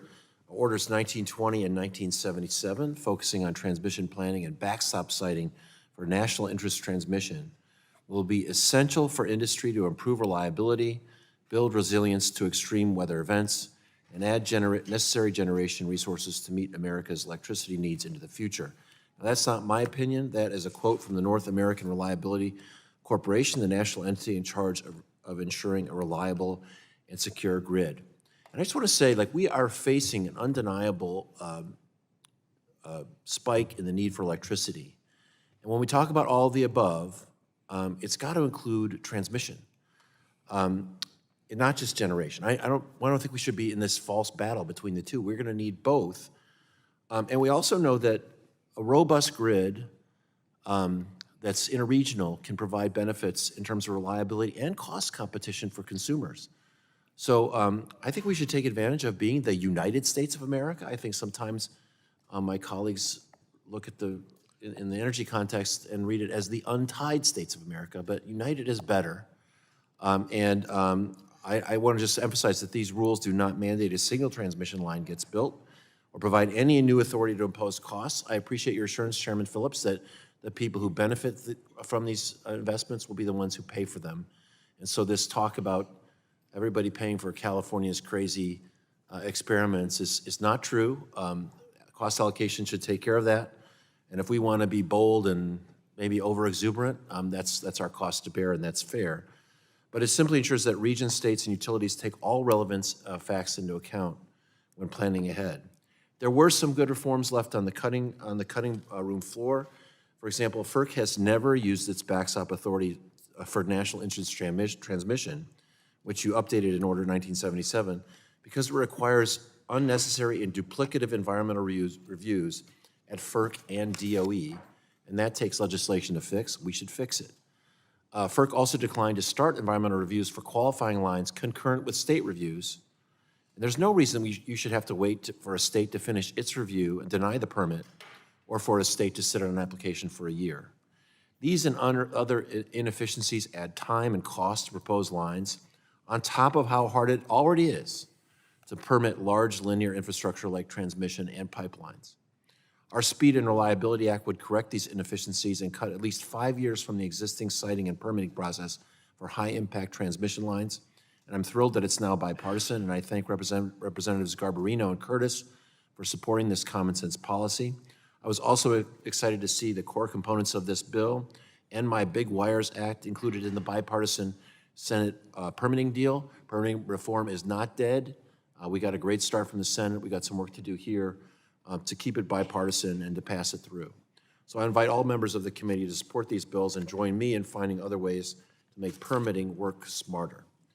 Chairman Phillips, now that you've pushed out a strong rule on regional planning, I want to turn attention to the interregional transmission planning. The Fiscal Responsibility Act directed NERC to complete a study on the benefits that interregional transmission would bring to reliability. It's clear to me, however, that the benefits of interregional transmission and potential minimum transfer requirements have already been well documented. In your view, does the Commission need to wait for the results of that study to move forward on a potential rulemaking on interregional transmission or minimum transfer requirements? No, and we are not waiting. I've directed our staff to continue with our proceeding. In parallel, NERC will deliver their study. At the end of the year, we'll pick up the ball, carry it to the finish line. Great. And existing interregional transmission planning, to say the least, is not living up to its full potential. It's clear that more we can do to ensure regions are working collaboratively to maximize reliability and minimize costs, particularly through finding a balance between new transmission, new generation, and innovation. Chairman Phillips, could a rulemaking on minimum transfer requirements, which would ensure that regions can transfer a certain amount of energy among each other reduce customer costs, and improve reliability, and how would that work? I completely agree with the benefits of rental regional. It is the next step on our transmission reform journey. We're turning to that now, and I look forward to working with my colleagues to determine what is the best course of action to address it. But it is critically important to the reliability of our system. I want to just thank you finally for giving you the assurance about Order 1920 not providing new authority to allocate costs of transmission. We have been up against this allegation that other states are going to pay for each other and without respect to benefit. That's not the case. I appreciate your assurance on that and hope we can use that information to move forward. Mr. Chairman, I yield back. Thank you. Thanks, Mr. Peters. Now, we're going to do one more Republican, and then we're going to recess. They've called votes on the floor. Chairman Griffiths recognized for 5 minutes. All right, Commissioner Christie, February 18th, 2000, you're giving me advice and counsel on the floor of the Virginia House of Delegates. I've been taking your advice for more than a quarter of a century. Give me advice on the cost allocation for electric transmission lines that was referenced in your previous comments and in Order 1920. First, you've never filed a malpractice claim, so I take that as the advice must have been. I do note that we also both had a lot more hair. At least, the advice was at least not actionable, and you're right about the hair. Let me address this thing about the cost allocation, because I've heard this repeatedly, the sound bites about, well, no one's going to be forced to pay for somebody else's policy. Clearly, Congressman Peters, in California, that's not the case. I don't know who said that. California is in your own ISO, and New York is in its own ISO. So the issue is not in the single state ISOs. No one's going to pay for California's policies or New York's because you're in a single state ISO. The problem is in the multi-state RTOs. And I spent 17 years as a Virginia regulator in PJM, and it absolutely will result in the socialization of public policy costs from one state to others. And here's how it will do that. First of all, Order 1000 said that you can cost allocate public policy projects separately from reliability projects. This rule says, no, you cannot. That is a major radical change from Order 1000. So it didn't build on Order 1000. It has a radical break from Order 1000. Now, that was important because then what the rule says is we're going to throw public policy projects into the same bucket with reliability projects. And then we're going to mandate one cost allocation formula for all those projects. Now, the thing about the benefits and this soundbite that, well, no one's going to pay that for the benefits they don't get, there's no transparency. What the rule says is, first it mandates, and states have no ability to approve this or not approve it. It mandates a list of factors that have to be used in the planning of the projects that get into the regional plan where the money starts to flow. And among those factors that are mandated are state mandatory renewable portfolio standards. So it is mandating state public policies be used in the planning. On the other end of the process, it mandates benefits. And by mandating benefits, and again, states have no ability to say yes or no, or we don't agree, or we with these mandated benefits. What the mandated benefits do is there's a disconnect between the factors and the benefits, which is going to have the inevitable result of spreading the costs of public policy projects, which are mandated at the front end in the planning factors. It is going to spread the costs across multiple states in the multi-state regions. Again, it's not a problem in California. It's not a problem in New York. It is the problem in the multi-state regions like PJM. And my position was, in the NOPR, if you want to include public policy projects with reliability projects in the same bucket, which Order 1000 did not require, then I think that the states, the policymakers or regulators, ought to have the authority on the public policy part to say whether they agree with the cost allocation or not. Not to veto, and not to say dictate a cost allocation, but the states ought to have the ability to say, okay, if we're going to throw these in one bucket, which Order 1000 did not do, then the states have got to have the ability to say, is this good for our consumers? This whole thing is about really, again, I get back to my original point. State regulators are the front line and the last line of defense for their consumers.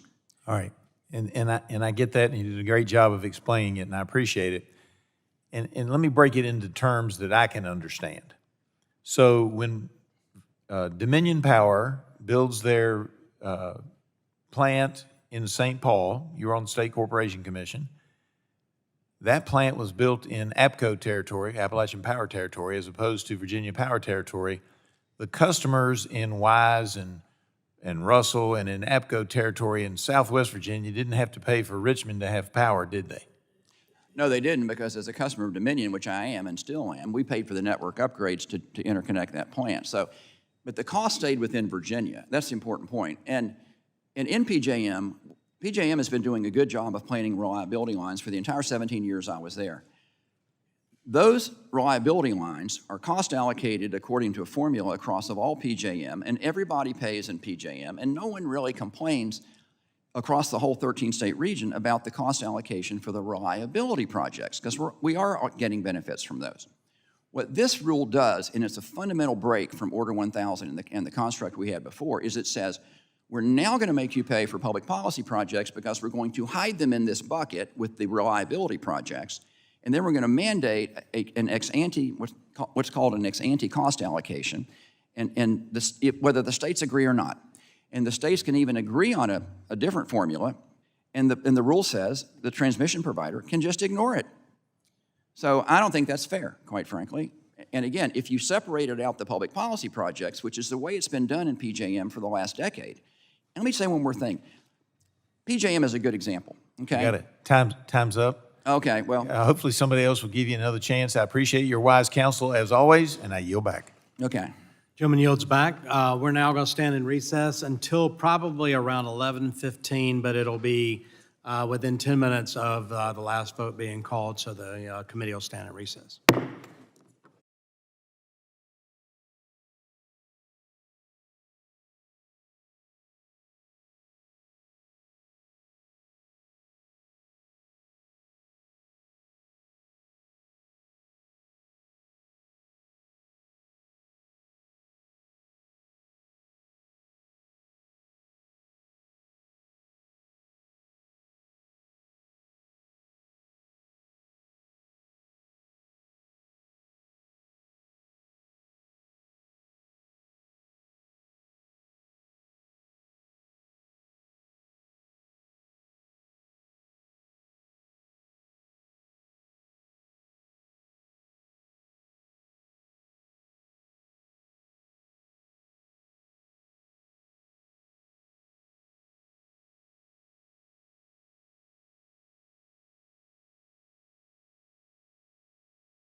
to make sure the staff apparatus is all in place too? Okay. All right, I'm gonna call the subcommittee back to order. I appreciate your patience on the vote series there. And we'll now recognize the gentlelady from Texas, Ms. Fletcher, for 5 minutes. Thank you, Chairman Duncan, and thanks to you and Ranking Member DeGette for organizing today's hearing. Thank you to Chairman Phillips and all of the commissioners for being here today and taking the time to testify. FERC is at its best when it has a full complement of 5 commissioners, and I'm glad that we have a full commission before us today. FERC's work is vital to ensuring that every American has access to reliable and affordable energy through the projects it authorizes. And its work is particularly important to the people that I represent in Houston, which, as we all know, is the energy capital of the world. I've heard from many of them that many times over the last year in particular, items on FERC's docket have taken longer to be processed than in the past. And I'm sure that you know that companies rely on their expected timelines when negotiating with their customers, and that the uncertainty around permitting, which has a lot of layers and a lot of challenges, but uncertainties in the permitting and tariff approval process can otherwise create issues delivering reliable and affordable energy to consumers. So it's with that in mind, Mr. Chairman, that I'd like to direct a few questions to you first. First of all, in your view, does FERC have the necessary budgetary resources to meet expected timelines in processing matters on its docket? Thank you for the question. Yes, I do believe that we have the resources that we need. We have outstanding staff. I think we have the best staff in all of government, present company excluded, of course. And to be clear, but we do know that we have the industry that poach our staff because they're so good. So to the extent that Congress can provide resources so that we could have salaries that are equal to those of industry, that would be very welcome.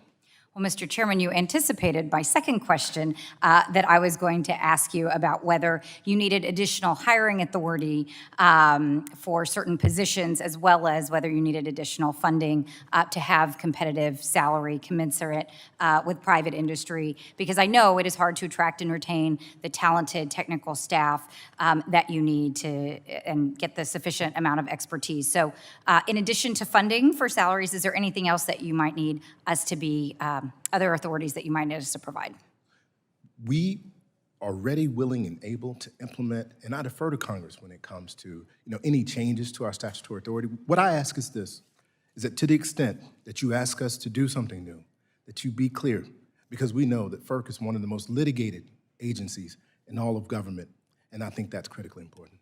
Okay, well, thank you so much, Mr. Chairman. I want to turn quickly to a question about the recently released Equity Action Plan to address environmental justice concerns in the pipeline certification and siting process. In my view, increased community involvement and engagement early in the process and a directed outreach program is going to provide a greater opportunity for community input into the permitting and siting process and really make it possible to lay a solid foundation for future decisions and allow projects to move forward. Mr. Chairman, can you tell us when FERC plans to publish the external guidance for the EAP infrastructure proceedings? So environmental justice, I issued 3 top priorities when I first was named chairman. Environmental justice was one of them. I'm extremely proud of the record that we've had. We've had the first ever roundtable. We established a working group within our OGC focused on environmental justice. We selected a new environmental justice senior counsel, and we continue to do work. We're working on outward-facing public guidance on environmental justice, and I expect to issue that in the very near future. Okay, well, thank you for that. I think we're all looking forward to seeing that, and I do think it's important to engage communities, and I think that there's a great opportunity to help bring people together early in the process and be able to move projects that are critical forward. And before I yield back my time, I want to say something about this and some of the things we've talked about this morning, because in Texas, We are no strangers to the reliability challenges that each of you have talked about this morning and that you addressed in your testimony, especially as the result of extreme weather events. And I appreciate your acknowledgement of Winter Storm Uri, Chairman Phillips, and also Commissioner Christie, as well as your, I think, very clear explanation of the supply and demand challenges that are in front of us and some of the drivers of those challenges. And I don't say this lightly, but I do want everyone here to remember that as we do this work, during Winter Storm Uri in Texas, less than an hour from where I live, Americans froze to death inside their own homes when the power went out. The things that we're talking about here are issues of life and death, and they're critically important. So I thank you for your work, and Mr. Chairman, I thank you for your work on this committee. It's really important that we get this right and that we work together to get it done. Thank you. Agreed. Thank you so much. Now go to Mr. Wahlberg from Michigan. Thank you, Mr. Chairman, and thanks to the panel for being here. It's great to have all the commissioners in front of us and a full group. The Environmental Protection Agency's finalized greenhouse gas emission standards on fossil fuel generators require existing coal-fired power plants planning to operate past 2039 and new or substantially modified natural gas plants that generate at least 40% of their maximum annual capacity to capture 90% of their carbon dioxide emissions by 2032. This requirement will impose billions of dollars of requirements on generators and other entities to construct carbon capture systems, build out CO2 pipelines, and permit sequestration sites. Companies will not pursue these technologies, I believe, if they are a cost that cannot be recovered. And so, Commissioners Rossner, Chang, and See, in your opinions, will the costs of carbon capture facilities and associated infrastructure be borne by taxpayers? Thank you for the question. Here's where I'll start.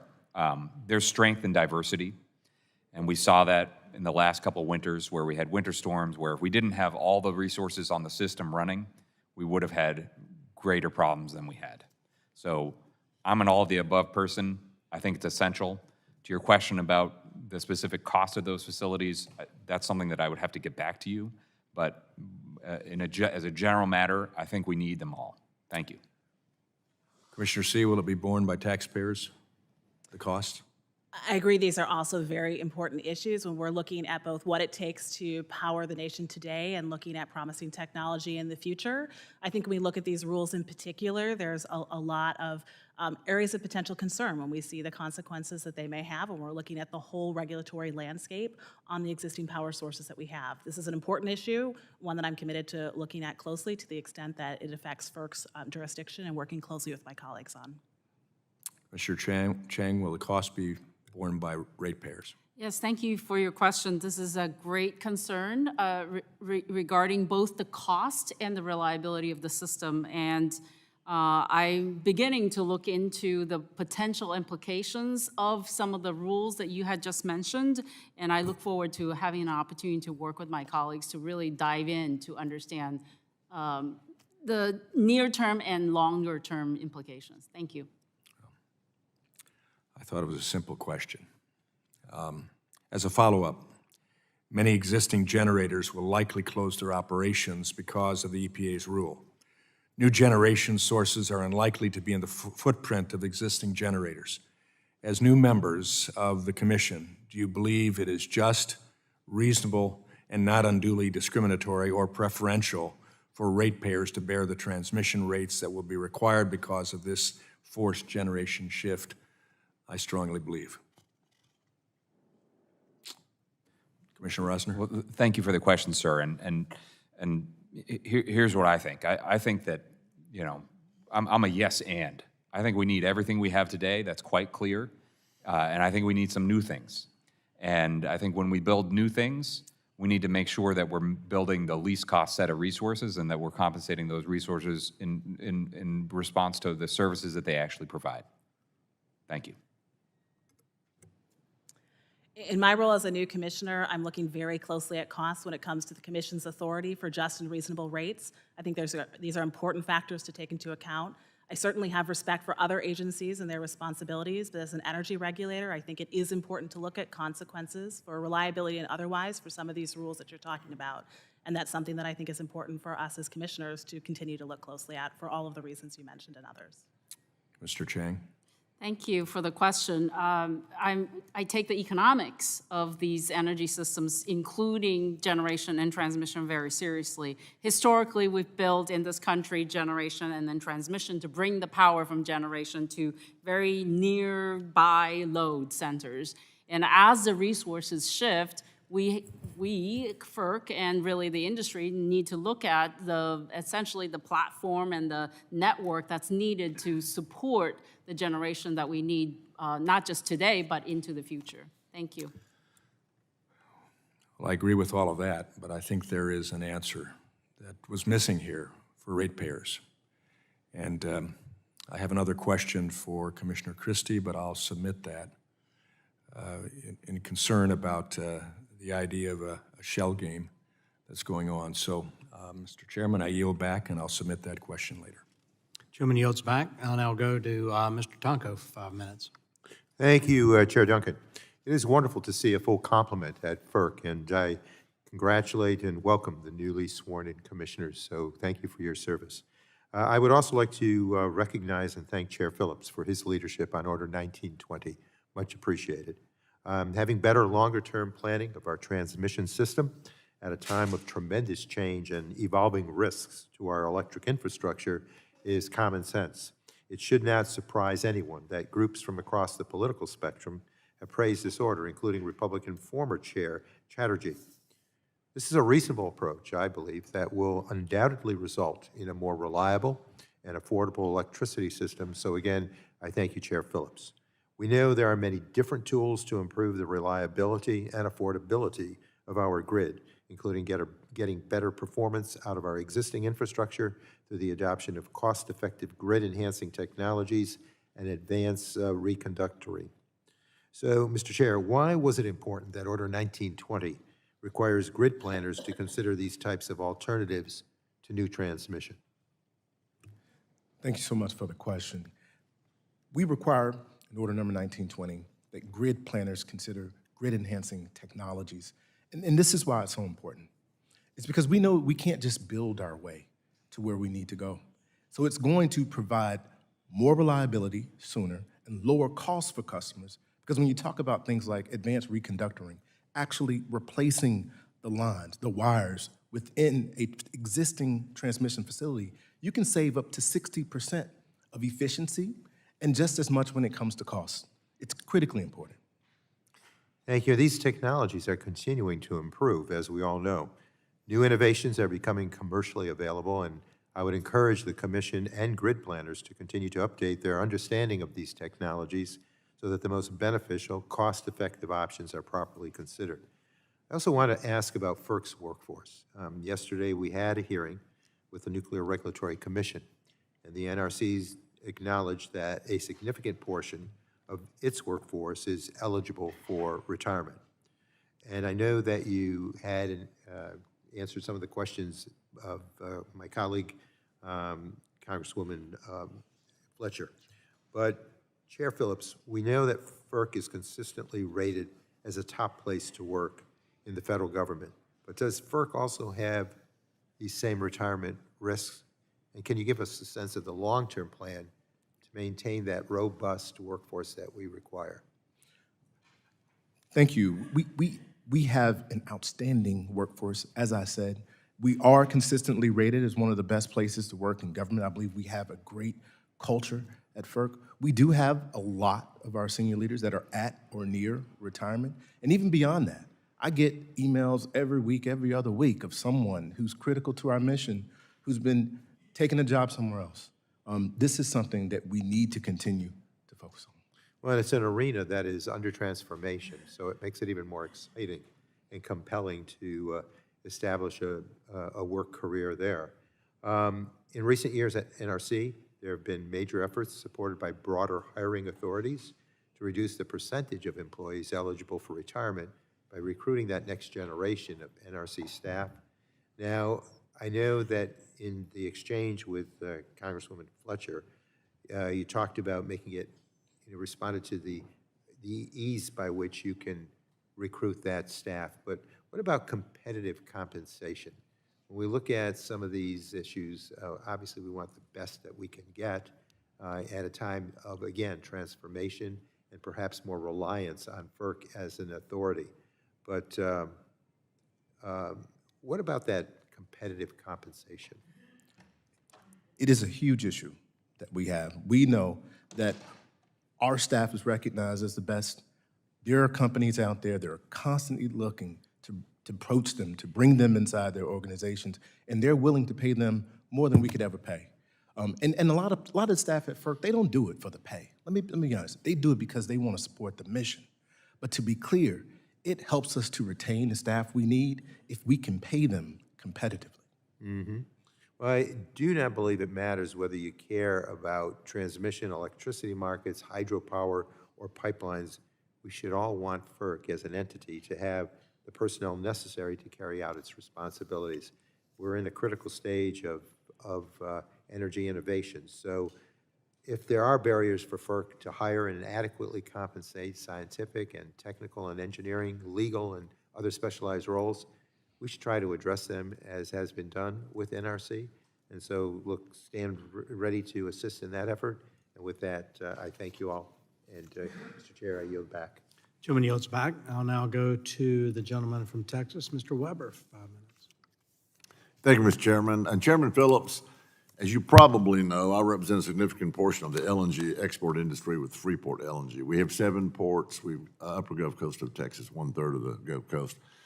Freeport LNG, Golden Pass, Port Arthur LNG, as well as many of the employees of Cheniere Energy over in Louisiana, that other foreign country, which is just across the Sabine Neches.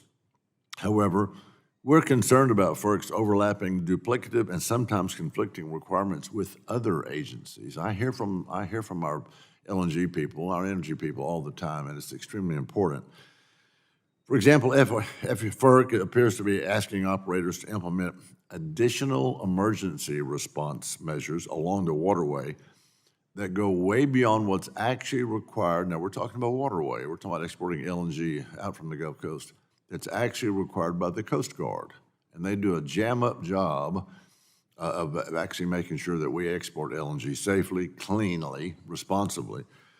So FERC also requires semi-annual operations reports, which ask for exactly, much of it is the same information in PHMSA's required annual operations report. Earlier this year, I authored a bipartisan bill requiring FERC, PHMSA, and the Coast Guard to produce additional memorandums of understanding. Let's get this tied together, seeking to mitigate regulatory overlap and duplication, so that there's not quite so much paperwork involved. I don't know if you're aware of that. So my question is, how is FERC coordinating with those other agencies to reduce that regulatory overlap? And would you support that proposal, my proposal, for FERC, PHMSA, and Coast Guard to produce additional interagency agreements to address duplicative and conflicting agency requirements? Does that sound like it could save some man-hours, some effort, and some money? I will say this, we have been focused at FERC on bringing down the timelines to actually permit infrastructure that we know we need. When it comes to working with our sister agencies, this is something that we do on a staff level all the time. Are there opportunities for improvement? Absolutely. I haven't had a chance to review the legislation that you're talking about, but I would be able to provide technical assistance, and I'll make my staff available to you, sir. Well, we want you to do more than just look into it. We want you to, of course, act, because it's important. And so I appreciate your response there. I'll go to all the rest of the commissioners here with my second question. Despite the Biden administration's acknowledgement of the importance of natural gas in supporting global energy security, DOE announced a ban on LNG exports. Y'all are aware of that.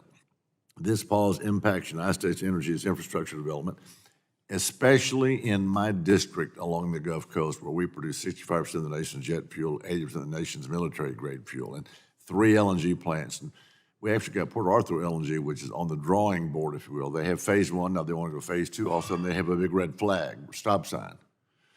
And so earlier this month, a federal court in Louisiana granted a request, as y'all probably know, from 16 states to stay DOE's ban effective immediately. Simple yes or no questions. I'll start down here with Commissioner Chang. Does the U.S. have a fundamental interest to advance needed infrastructure to match our country's abundant natural gas supply with international demand? It's a yes or no. Thank you for that question. I do think U.S. has a critical role to play in international and global energy issues, including the So yes, the U.S. has a export of fundamental LNG. interest. Commissioner C? Yes, matching infrastructure with demand is important. Okay. Yes. And we don't want to be the minority down here. Commissioner Christie? Yes, and if I could add to something to your earlier question, this chairman's done a great job on handling Section 3 and Section 7 applications under the Natural Gas Act. He has shown tremendous leadership. Don't tell him that. He's going to want to raise. Well, that's up to you all. Yeah. For the rest of us too, by the way. But he has done an absolutely fantastic job in moving these applications. We're running out of time. I got to get to him. Okay. First of all, I want to thank my friend, Commissioner Christie, for what he said. And the answer to your question is yes. Thank you. Yes or no, do domestic LNG facilities bolster international energy supply that is competitive, accessible, and environmentally friendly? I'm down to 7 minutes. I think y'all would agree. And my last one is, does U.S. LNG export capacity afford our nation a competitive advantages? I think so. Mr. Chairman, I yield back. Jim yields back, and now go to Ms. Custer for 5 minutes. Thank you, Mr. Chairman. I'm going to dive right in. We all know that hydropower and pump storage are critical to our clean energy future. And I want to ask a few questions that I asked Secretary Granholm when she came before this committee in May. First, do you agree, and this will just go right down the line, that hydropower is a key part of our clean energy system? Yes, absolutely. Yes. Yes. Yes. Yes, absolutely. Great, thank you. Should Congress work to ensure that the relicensing process is, is not driving reliable, dispatchable, clean energy projects offline? Yes. Yes. Yes. Yes. Yes. Thank you very much. And do you think it's prudent for Congress to empower FERC to work with agencies and stakeholders in the relicensing process to resolve inconsistent or conflicting licensing terms? Yes. Yes. Yes. Yes. Yes. Thank you very much. All right, Commissioner Christie, this next question is for you. In the Western Navajo Pump Storage 1 and 2 order, FERC denied an application for a preliminary project for 2 new pump storage facilities that had not adequately consulted with the tribe on whose reservation the projects would be sited. Should Congress do more to ensure that tribal consent in the FERC hydropower licensing process? I think that's for the chairman. That's for you. Sorry. No worries. Thank you so much. We take very serious our trust responsibility when it comes to our tribal nations. What we did when we issued that rejection for the preliminary permit is consistent with what we've done with other federal land managers for over a decade. This doesn't close the door. We can still have our applicants come back with a full application. And to be clear, I don't think this is going to slow down the process at all. But we have to do more when it comes to our relationship with our tribal nations. Great, thank you. Commissioner C, do you agree with Commissioner Christie? Congress should do more to ensure tribal consent in the hydropower licensing process? I think the tribe's voice is critical in these processes. I think it's very important to receive that input, and that's something that's very important to me as I am getting up to speed and learning this new position. I certainly welcome any additional clarification or direction from Congress and would be committed to working to implement that as well. Great, thank you so much. Moving on, in New England, there are many small 100-plus-year-old hydropower facilities that may have outlived their useful life. It may be more economical for those asset owners to surrender their licenses than operate the facilities that are potentially hazardous to the community and no longer profitable? Should FERC consider ways to make it easier for obsolete facilities to make end-of-life decisions? Yes, absolutely. When we know that we have a decreasing number of these requests regarding small hydro, they are critically important, but we should find ways to streamline our processes for these facilities. Great, thank you very much. It's clear that Congress and the administration agree on many issues, and I look forward to working with FERC and my colleagues on this committee to get a bipartisan hydropower licensing reform bill signed into law. That's something that's been a priority for me. Last, I want to mention one of our hydropower producers in New England. This is called Great River Hydro, is working with you on certification of incremental hydropower generation for production tax credits. I know our staffs have been in touch on the issue, and I look forward to working with you and Great River Hydro to ensure that we're able to continue to grow our renewable energy portfolio in New England. All right, 1 minute.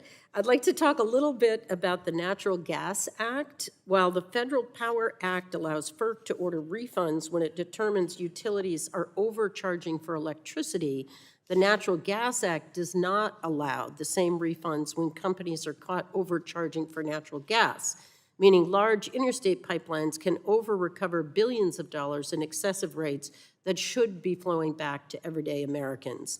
We are very focused on lowering costs for everyday Americans. Chairman Phillips, does this lack of refund authority impact the energy rates that Americans pay? And if Congress granted FERC the authority to issue refunds, would FERC exercise this authority to protect consumers and keep prices just and reasonable? Affordability is a top priority. It is always top of mind. I have a personal relationship growing up with, before energy poverty was a term. To be clear, we defer to Congress in their judgment on what to do with regard to refunds. I think accountability is important. If Congress gives us that authority, we will faithfully execute it.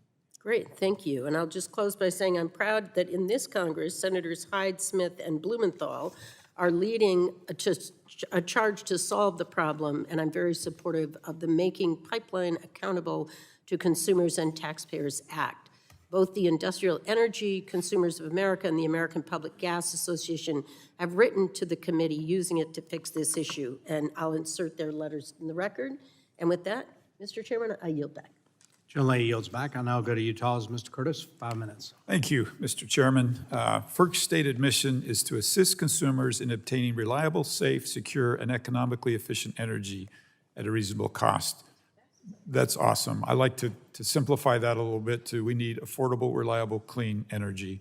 And I think the market's actually driving that, in my opinion, actually quicker than government is. And those three things will be paramount as we move forward. To get there, we all know we need to innovate. We need to find abundant, affordable, reliable, clean energy sources. And this is becoming increasingly challenging. In Utah, we have a data center, AI data center that wants to come in, and they're asking for 1.5 gigawatt of energy 24/7 with backup. And my local utility likes to remind them it took them 100 years to get 1 gigawatt for Wyoming. And these are the challenges, right, that we face and that we're looking for. And I think it's important that we're clear, like we don't want to hamper this growth, and we want to figure out how to do that, and we need more energy. One of the ways that has been suggested to do this is co-locating facilities. And I think more and more I hear people talking about, a small nuclear reactor next to a data center. And Commissioner Christie, I'd like to ask you about particularly, there are differences in co-locating. Some could work and some couldn't. And I don't know if you've read an article by Michael Cormus that I'd like to submit for the record on the topic. Do you have any thoughts on this, when it's good, when it's bad, and how we can make this work? I do have thoughts, Congressman, but we have a pending case that is a really big case, and it is pending right now. And so to give you my thoughts, I'm afraid somebody would accuse me of prejudging it, but that is a humongous issue, the issue of co-location. I'm at a loss because I've never had a witness give as good a reason not to answer my question as you just gave me. I'm afraid I have to, because that case is a huge case. It comes out of PJM, and it's one we're going to have to act on. And there's no way I can even talk generically about the issue of co-location without. All right, I'd love to just put down a marker. This is a conversation we need to have, right? And I agree with you on that. and hopefully we can do that forward and find answers to some of these difficult questions. And Mr. Chairman, I'd like to submit that Cormus report for the record. Well, in the little bit of time I have, I want to talk about, we get it, permitting for new transmission is just incredibly difficult and slow. So that puts an added emphasis on making our current transmission more productive, more efficient. And there's technology such as advanced conductors that can double capacity. I'm curious if anybody would like to comment on that or what we're doing, FERC's doing to try to, Chairman, you're ready to jump in on that. I'd love to have your comments on that. I love to talk about grid enhancing technology, sir. Both in our order number 2023, which is our interconnection queue reform order, as well as order number 1920, we require our transmission providers to consider grid enhancing technologies like advanced reconductoring, both in an interconnection process and in the planning phase for new transmission. We know that we can't build our way to where we need to go. We have to get as much as we can out of the existing system. That's very good. Good. Yes, Commissioner Christie. I would just say, Congressman, grid enhancing technologies, speaking generically, have tremendous potential. What I've been told by engineers in the field is there are, and of course there's a whole array of what are now called GETs, that's their acronym. So you can't even really talk about too generically.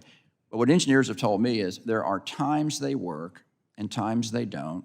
There are places they work and places they don't. And so what's important is when you deploy GETs, and again, you're going to charge consumers for the cost. So number one, both from a consumer cost standpoint and from a reliability standpoint, we have to make sure that the deployment at the times and the places are driven by engineering decisions so that we're using them where and when they work, and you're not sticking consumers with the cost just to buy something that may not work a large part of the time. So it's a decision that needs to be driven by engineers. So I think that's fair. I'd also like to point out, thank you for not just assuming because they don't work in some instances that we shouldn't allow them. And I'd love the ingenuity and the incentive being on, let's find answers. Let's get to a yes, if that makes sense. So thank you very much. I yield my time, Chairman. Chairman yields back. I'll now go to Dr. Schreier for 5 minutes.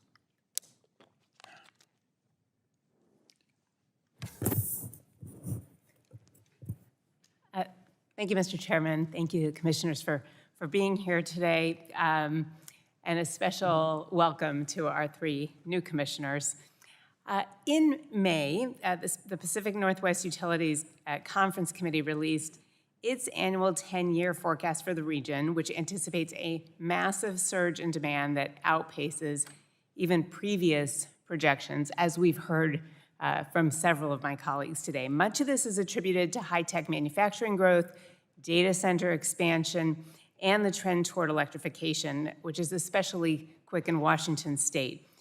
Other regional power planners in the public sector have seen this similar trend, and if we're going to meet the energy needs for decades to come, we need to build out transmission for new generation to come online and make the existing grid more flexible and make it easier for surplus energy in one area to be transferred to areas with the highest demand at any given time.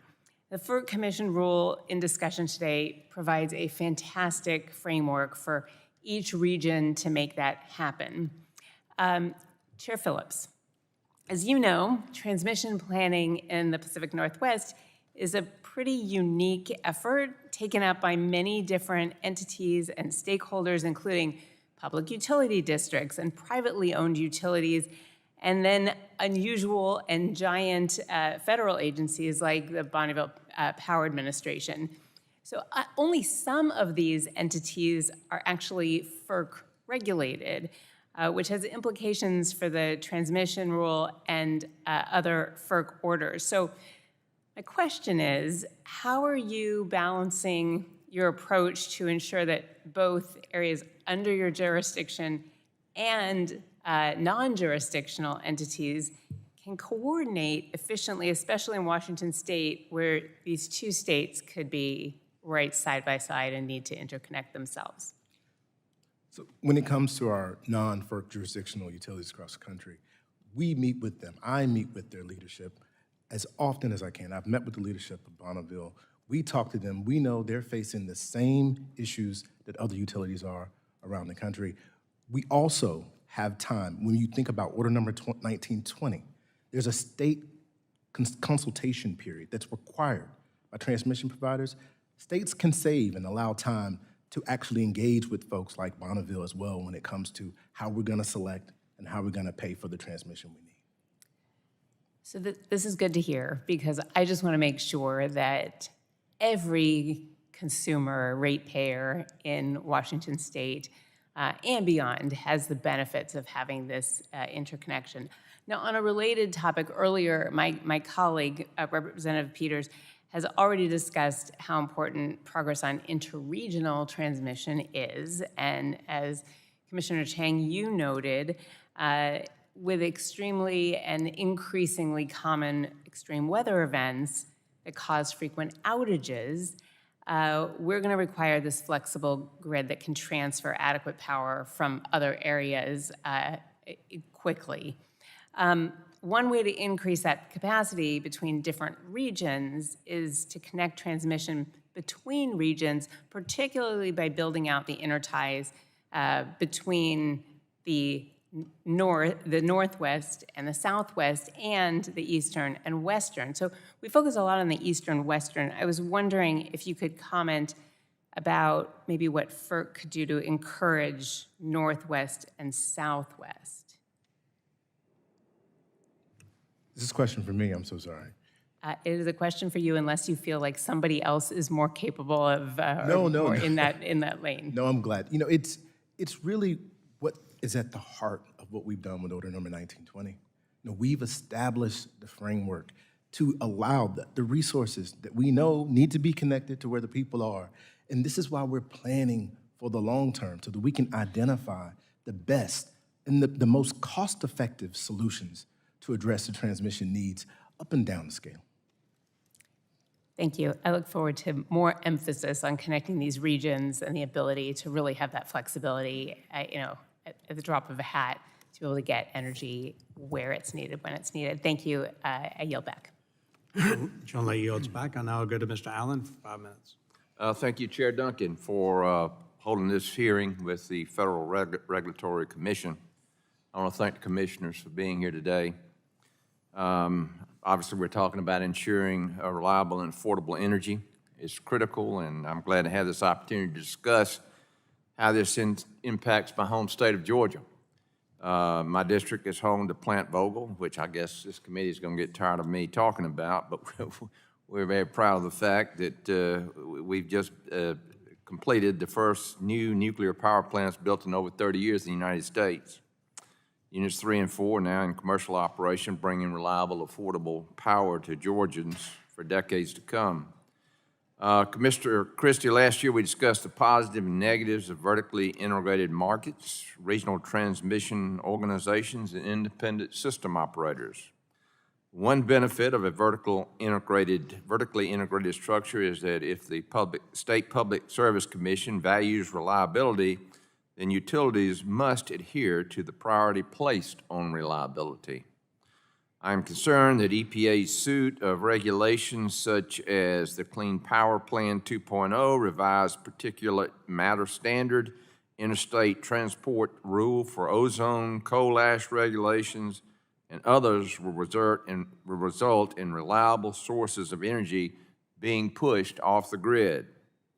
Should public service commissions that highly value reliable services of energy in vertically integrated markets be concerned about forced retirements and the ability of utilities to provide firm generation? They should, and they are. I've talked to a lot of regulators in your region, and they are extremely concerned about the cost of the EPA power plant rule on the generating resources that they need to keep the lights on in Georgia and your neighboring states in the South. You know, you're primarily IRP vertically integrated states. You're not in an RTO. What that means is a lot of those generating units that you depend on, especially coal, gas, and nuclear, are in what's called rate base. And your consumers are paying the cost of those units And so if EPA comes out with a rule that it puts state regulators, really, it gives them a Hobson's choice. You can approve a huge compliance cost for needed generation, and it's going to be passed through dollar for dollar, plus what we call an ROE, a profit, to your consumers, or the regulators have to say, well, we can't pass these humongous costs on to consumers, so we're going to have to say no to the cost recovery, and then they're going to shut the generating unit down. And you have a lot of southern co-op members. You have a lot of electric co-ops serving rural South. Co-ops, of course, are not owned by stockholders. Co-ops are owned by the very members who are both consumers and members. And the National Electric Co-op Association for the Rural Electric Co-op Association has been very vocal that they can't ask their members, who are already hard-pressed to pay their bills, to pay the compliance costs for the power plant rule. And so they're really between a rock and a hard place. They're having to either consider shutting down the generating units they need for reliability or pass through these huge costs to their own members. So yes, and they're very aware of that, Congressman, both your regulators and the people who run your electric co-ops. What options do state public service commissions have in vertically integrated markets, and if the government steps in and shuts down reliable generators without an adequate supply of firm generation to replace it? Well, again, they're facing a Hobson's choice, because if they allow the compliance costs to go through to keep those plants open, that's going to cause tremendous rate increases to their consumers. So as a regulator who did this for 17 years, you don't want to do that. Right. But on the other hand, you're talking about the generating units that your integrated resource plan shows are essential to keeping your lights on. So really, you're giving them a hell of a choice. Keep the lights on or burden your consumers with costs that they can't pay. So it's a terrible choice. Yeah. Well, FERC recently finalized which we talked about, the Order 1920, and I've just got about 30 seconds left. And we've heard from our colleagues about a letter from 32 state public utility commissioners supporting the rule. They assert that this letter shows support for FERC's actions. As Chair Duncan noted, 238 state utility commissions across the country, just 32 have signed the letter. Most are from locations that have carbon-free electricity and net zero economy goals. And I will submit this for the record since I'm out of time. In my opinion, this letter just confirms the Republican argument that Order 1920 is designed to facilitate expensive electricity transmission projects while socializing the cost onto ratepayers from states without the same policy goals. So if you would respond to me in writing on that, I would appreciate it, because I'm out of time. And Mr. Chairman, I yield back. Chairman yields back. I'll now go to the gentlelady from Florida, Ms. Castro, for 5 minutes. Well, thank you, Mr. Chairman, and welcome to our FERC commissioners, Mr. Chairman, and a special welcome to our new commissioners. I look forward to working with you all.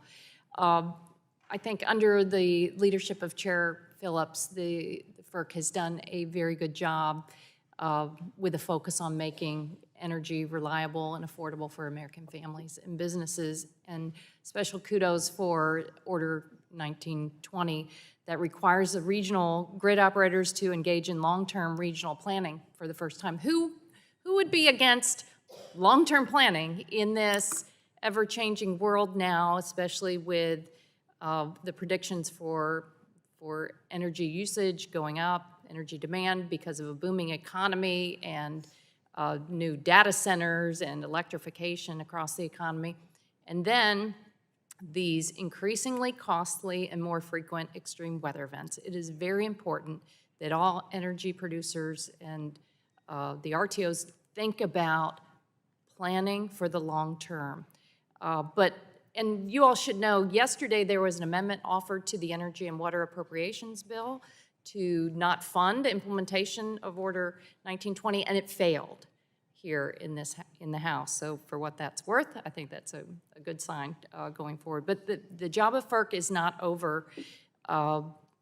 We've got to do more to deploy low-cost grid-enhancing technologies. That I'm glad to hear how enthusiastic you are, Mr. Chairman, and clear up the interconnection backlogs. There are 2,600 gigawatts of generation and storage capacity currently seeking connection to the grid, often with wait times of 5 years or more. These wait times are driving up costs for consumers, for ratepayers, and present an immense challenge to the grid in the era of rising energy demand. Order 2023, the interconnection order, was a strong first step, but we need additional action. So Chair Phillips, what else are you doing to improve interconnection times and alleviate the backlog? Thank you so much, and thank you for your comments. We are focused on interconnection. We had order number 2023, which I think is a great first step, but we're not done. We have more work to do on interconnection. We're gonna have a workshop this fall in September where we're gonna focus on automation, using artificial intelligence and other ways to continue to bring those unacceptable wait times down that you mentioned, Congressman. So for our new commissioners, you have a fresh perspective here. Commissioner Rossner, what have you been giving thought to identifying, promoting queue management best practices, such as advanced computing and automation and standardized study criteria? Well, thank you for the question, Congresswoman. I'm looking forward to the technical conference that Chairman Phillips has noticed for September. I look forward to engaging with participants there, with the record that's developed there, and with my colleagues to see if there are solutions. In general, I think about GETS and all these ways to unlock more efficiency. If there's ways to unlock efficiency in the process by doing more with less, that is just common sense, and I'd be interested in pursuing that. So thank you for the question. And Commissioner C, how about speeding up interconnection queues? What interests you? What do you anticipate looking ahead? I think this is certainly an important issue. I'm really looking forward to diving in that more, especially as I'm getting started in this role. I think it's important to look at where we're at today and where we're going in the future and looking at all of the different pieces that go into that puzzle. So I agree that that's a very important issue and one that I'm looking forward to looking at in a lot more depth as I get started. So Commissioner Chang, you also have experience. What has worked that you see could bring some benefits to tackling this interconnection queue problem in the backlog? Thank you very much for your question. One thought I have on this is that different region, and I fully very much respect regional differences across the country. Different regions have different and unique needs and priorities. And when it comes to interconnecting new resources, some regions also might have differences in the way they analyze them and approach, but accelerating and streamlining the interconnecting resources is paramount and is very important. And I also just want to add, using advanced technology is really the way we move forward and we lead in the world of new technologies. So that includes some of the newer technologies on transmission system, but also any kind of assistance that artificial intelligence and other sort of technological solution would bring to interconnection approaches. I think I welcome those opportunities to hear that from industry, but also to work with my colleagues to engage in that. Thank you. I look forward to your work here, and I yield. Thank you.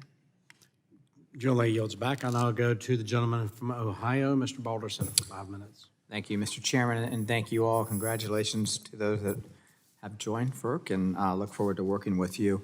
I want to direct my first question to Commissioner Christie and Commissioner C. Last month, I held an energy roundtable event at a nearly 2,000 megawatt natural gas-fired plant in Guernsey County, Ohio, right in the middle of Ohio's 12th congressional district. The roundtable featured local co-ops, utilities, independent power producers, manufacturing and business groups, and natural gas producers. The overwhelming message from the roundtable participants was that, one, our baseload generation is retiring too quickly, largely due to federal and state policies. Number two, power demand is rising at historic levels. And three, we need more natural gas transportation infrastructure. Commissioner C and Christie, would you generally agree with this assessment? And ladies first, Mrs. C. I do. I think these are very important issues. Certainly it is the states who have primary responsibility when it comes to generation, but I think when we're looking at reliability concerns, it's very important to look at all those pieces. Stressors on the supply side and certainly increased demand. So I think those are very important issues. Thank you. Commissioner Christie. Congressman, in my opening statement, I made the point that last week when PJM peaked in the heat wave, 46% of the generation in PJM to meet that peak was gas.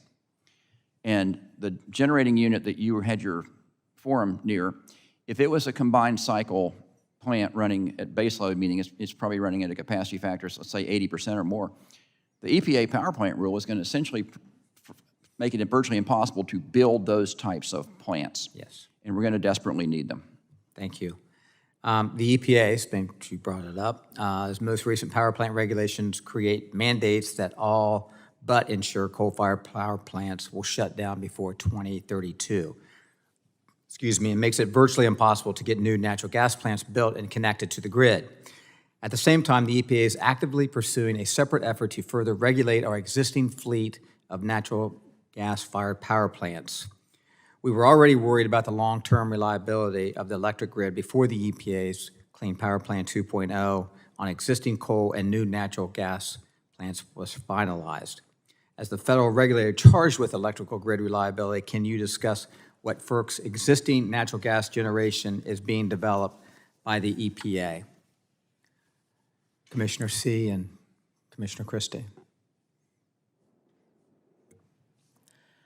I think that relates to your first question. I think that these are serious concerns, and taking seriously the consequences that regulations have on critical sources of generation matters. I applaud FERC's efforts last year for the technical conference to give a particularly important insight to EPA in developing that rule. I think it is important for FERC, as you say, as the agency charged with reliability, to be raising these concerns and voicing this important perspective as other agencies go about their work. Thank you. Commissioner Christie. Well, again, the EPA power plant rule is going to make it virtually impossible to build new combined cycle gas that runs the base load. So, but yet that is exactly what we're going to have, because the same rule is going to force the retirement of virtually the rest of the entire coal fleet. So, if again you look at what PJM was doing last week to keep the lights on, 20% was coal.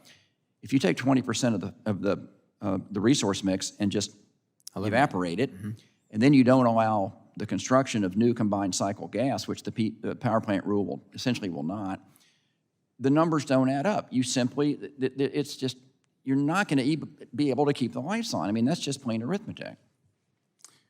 Thank you. Can you briefly discuss what the impact would be on the reliability of the EPA? We're to finalize that rule, and I think you've already answered that. The other technology is mandating carbon capture and storage technology that would require plants capture and storage 90% of their emissions within a decade.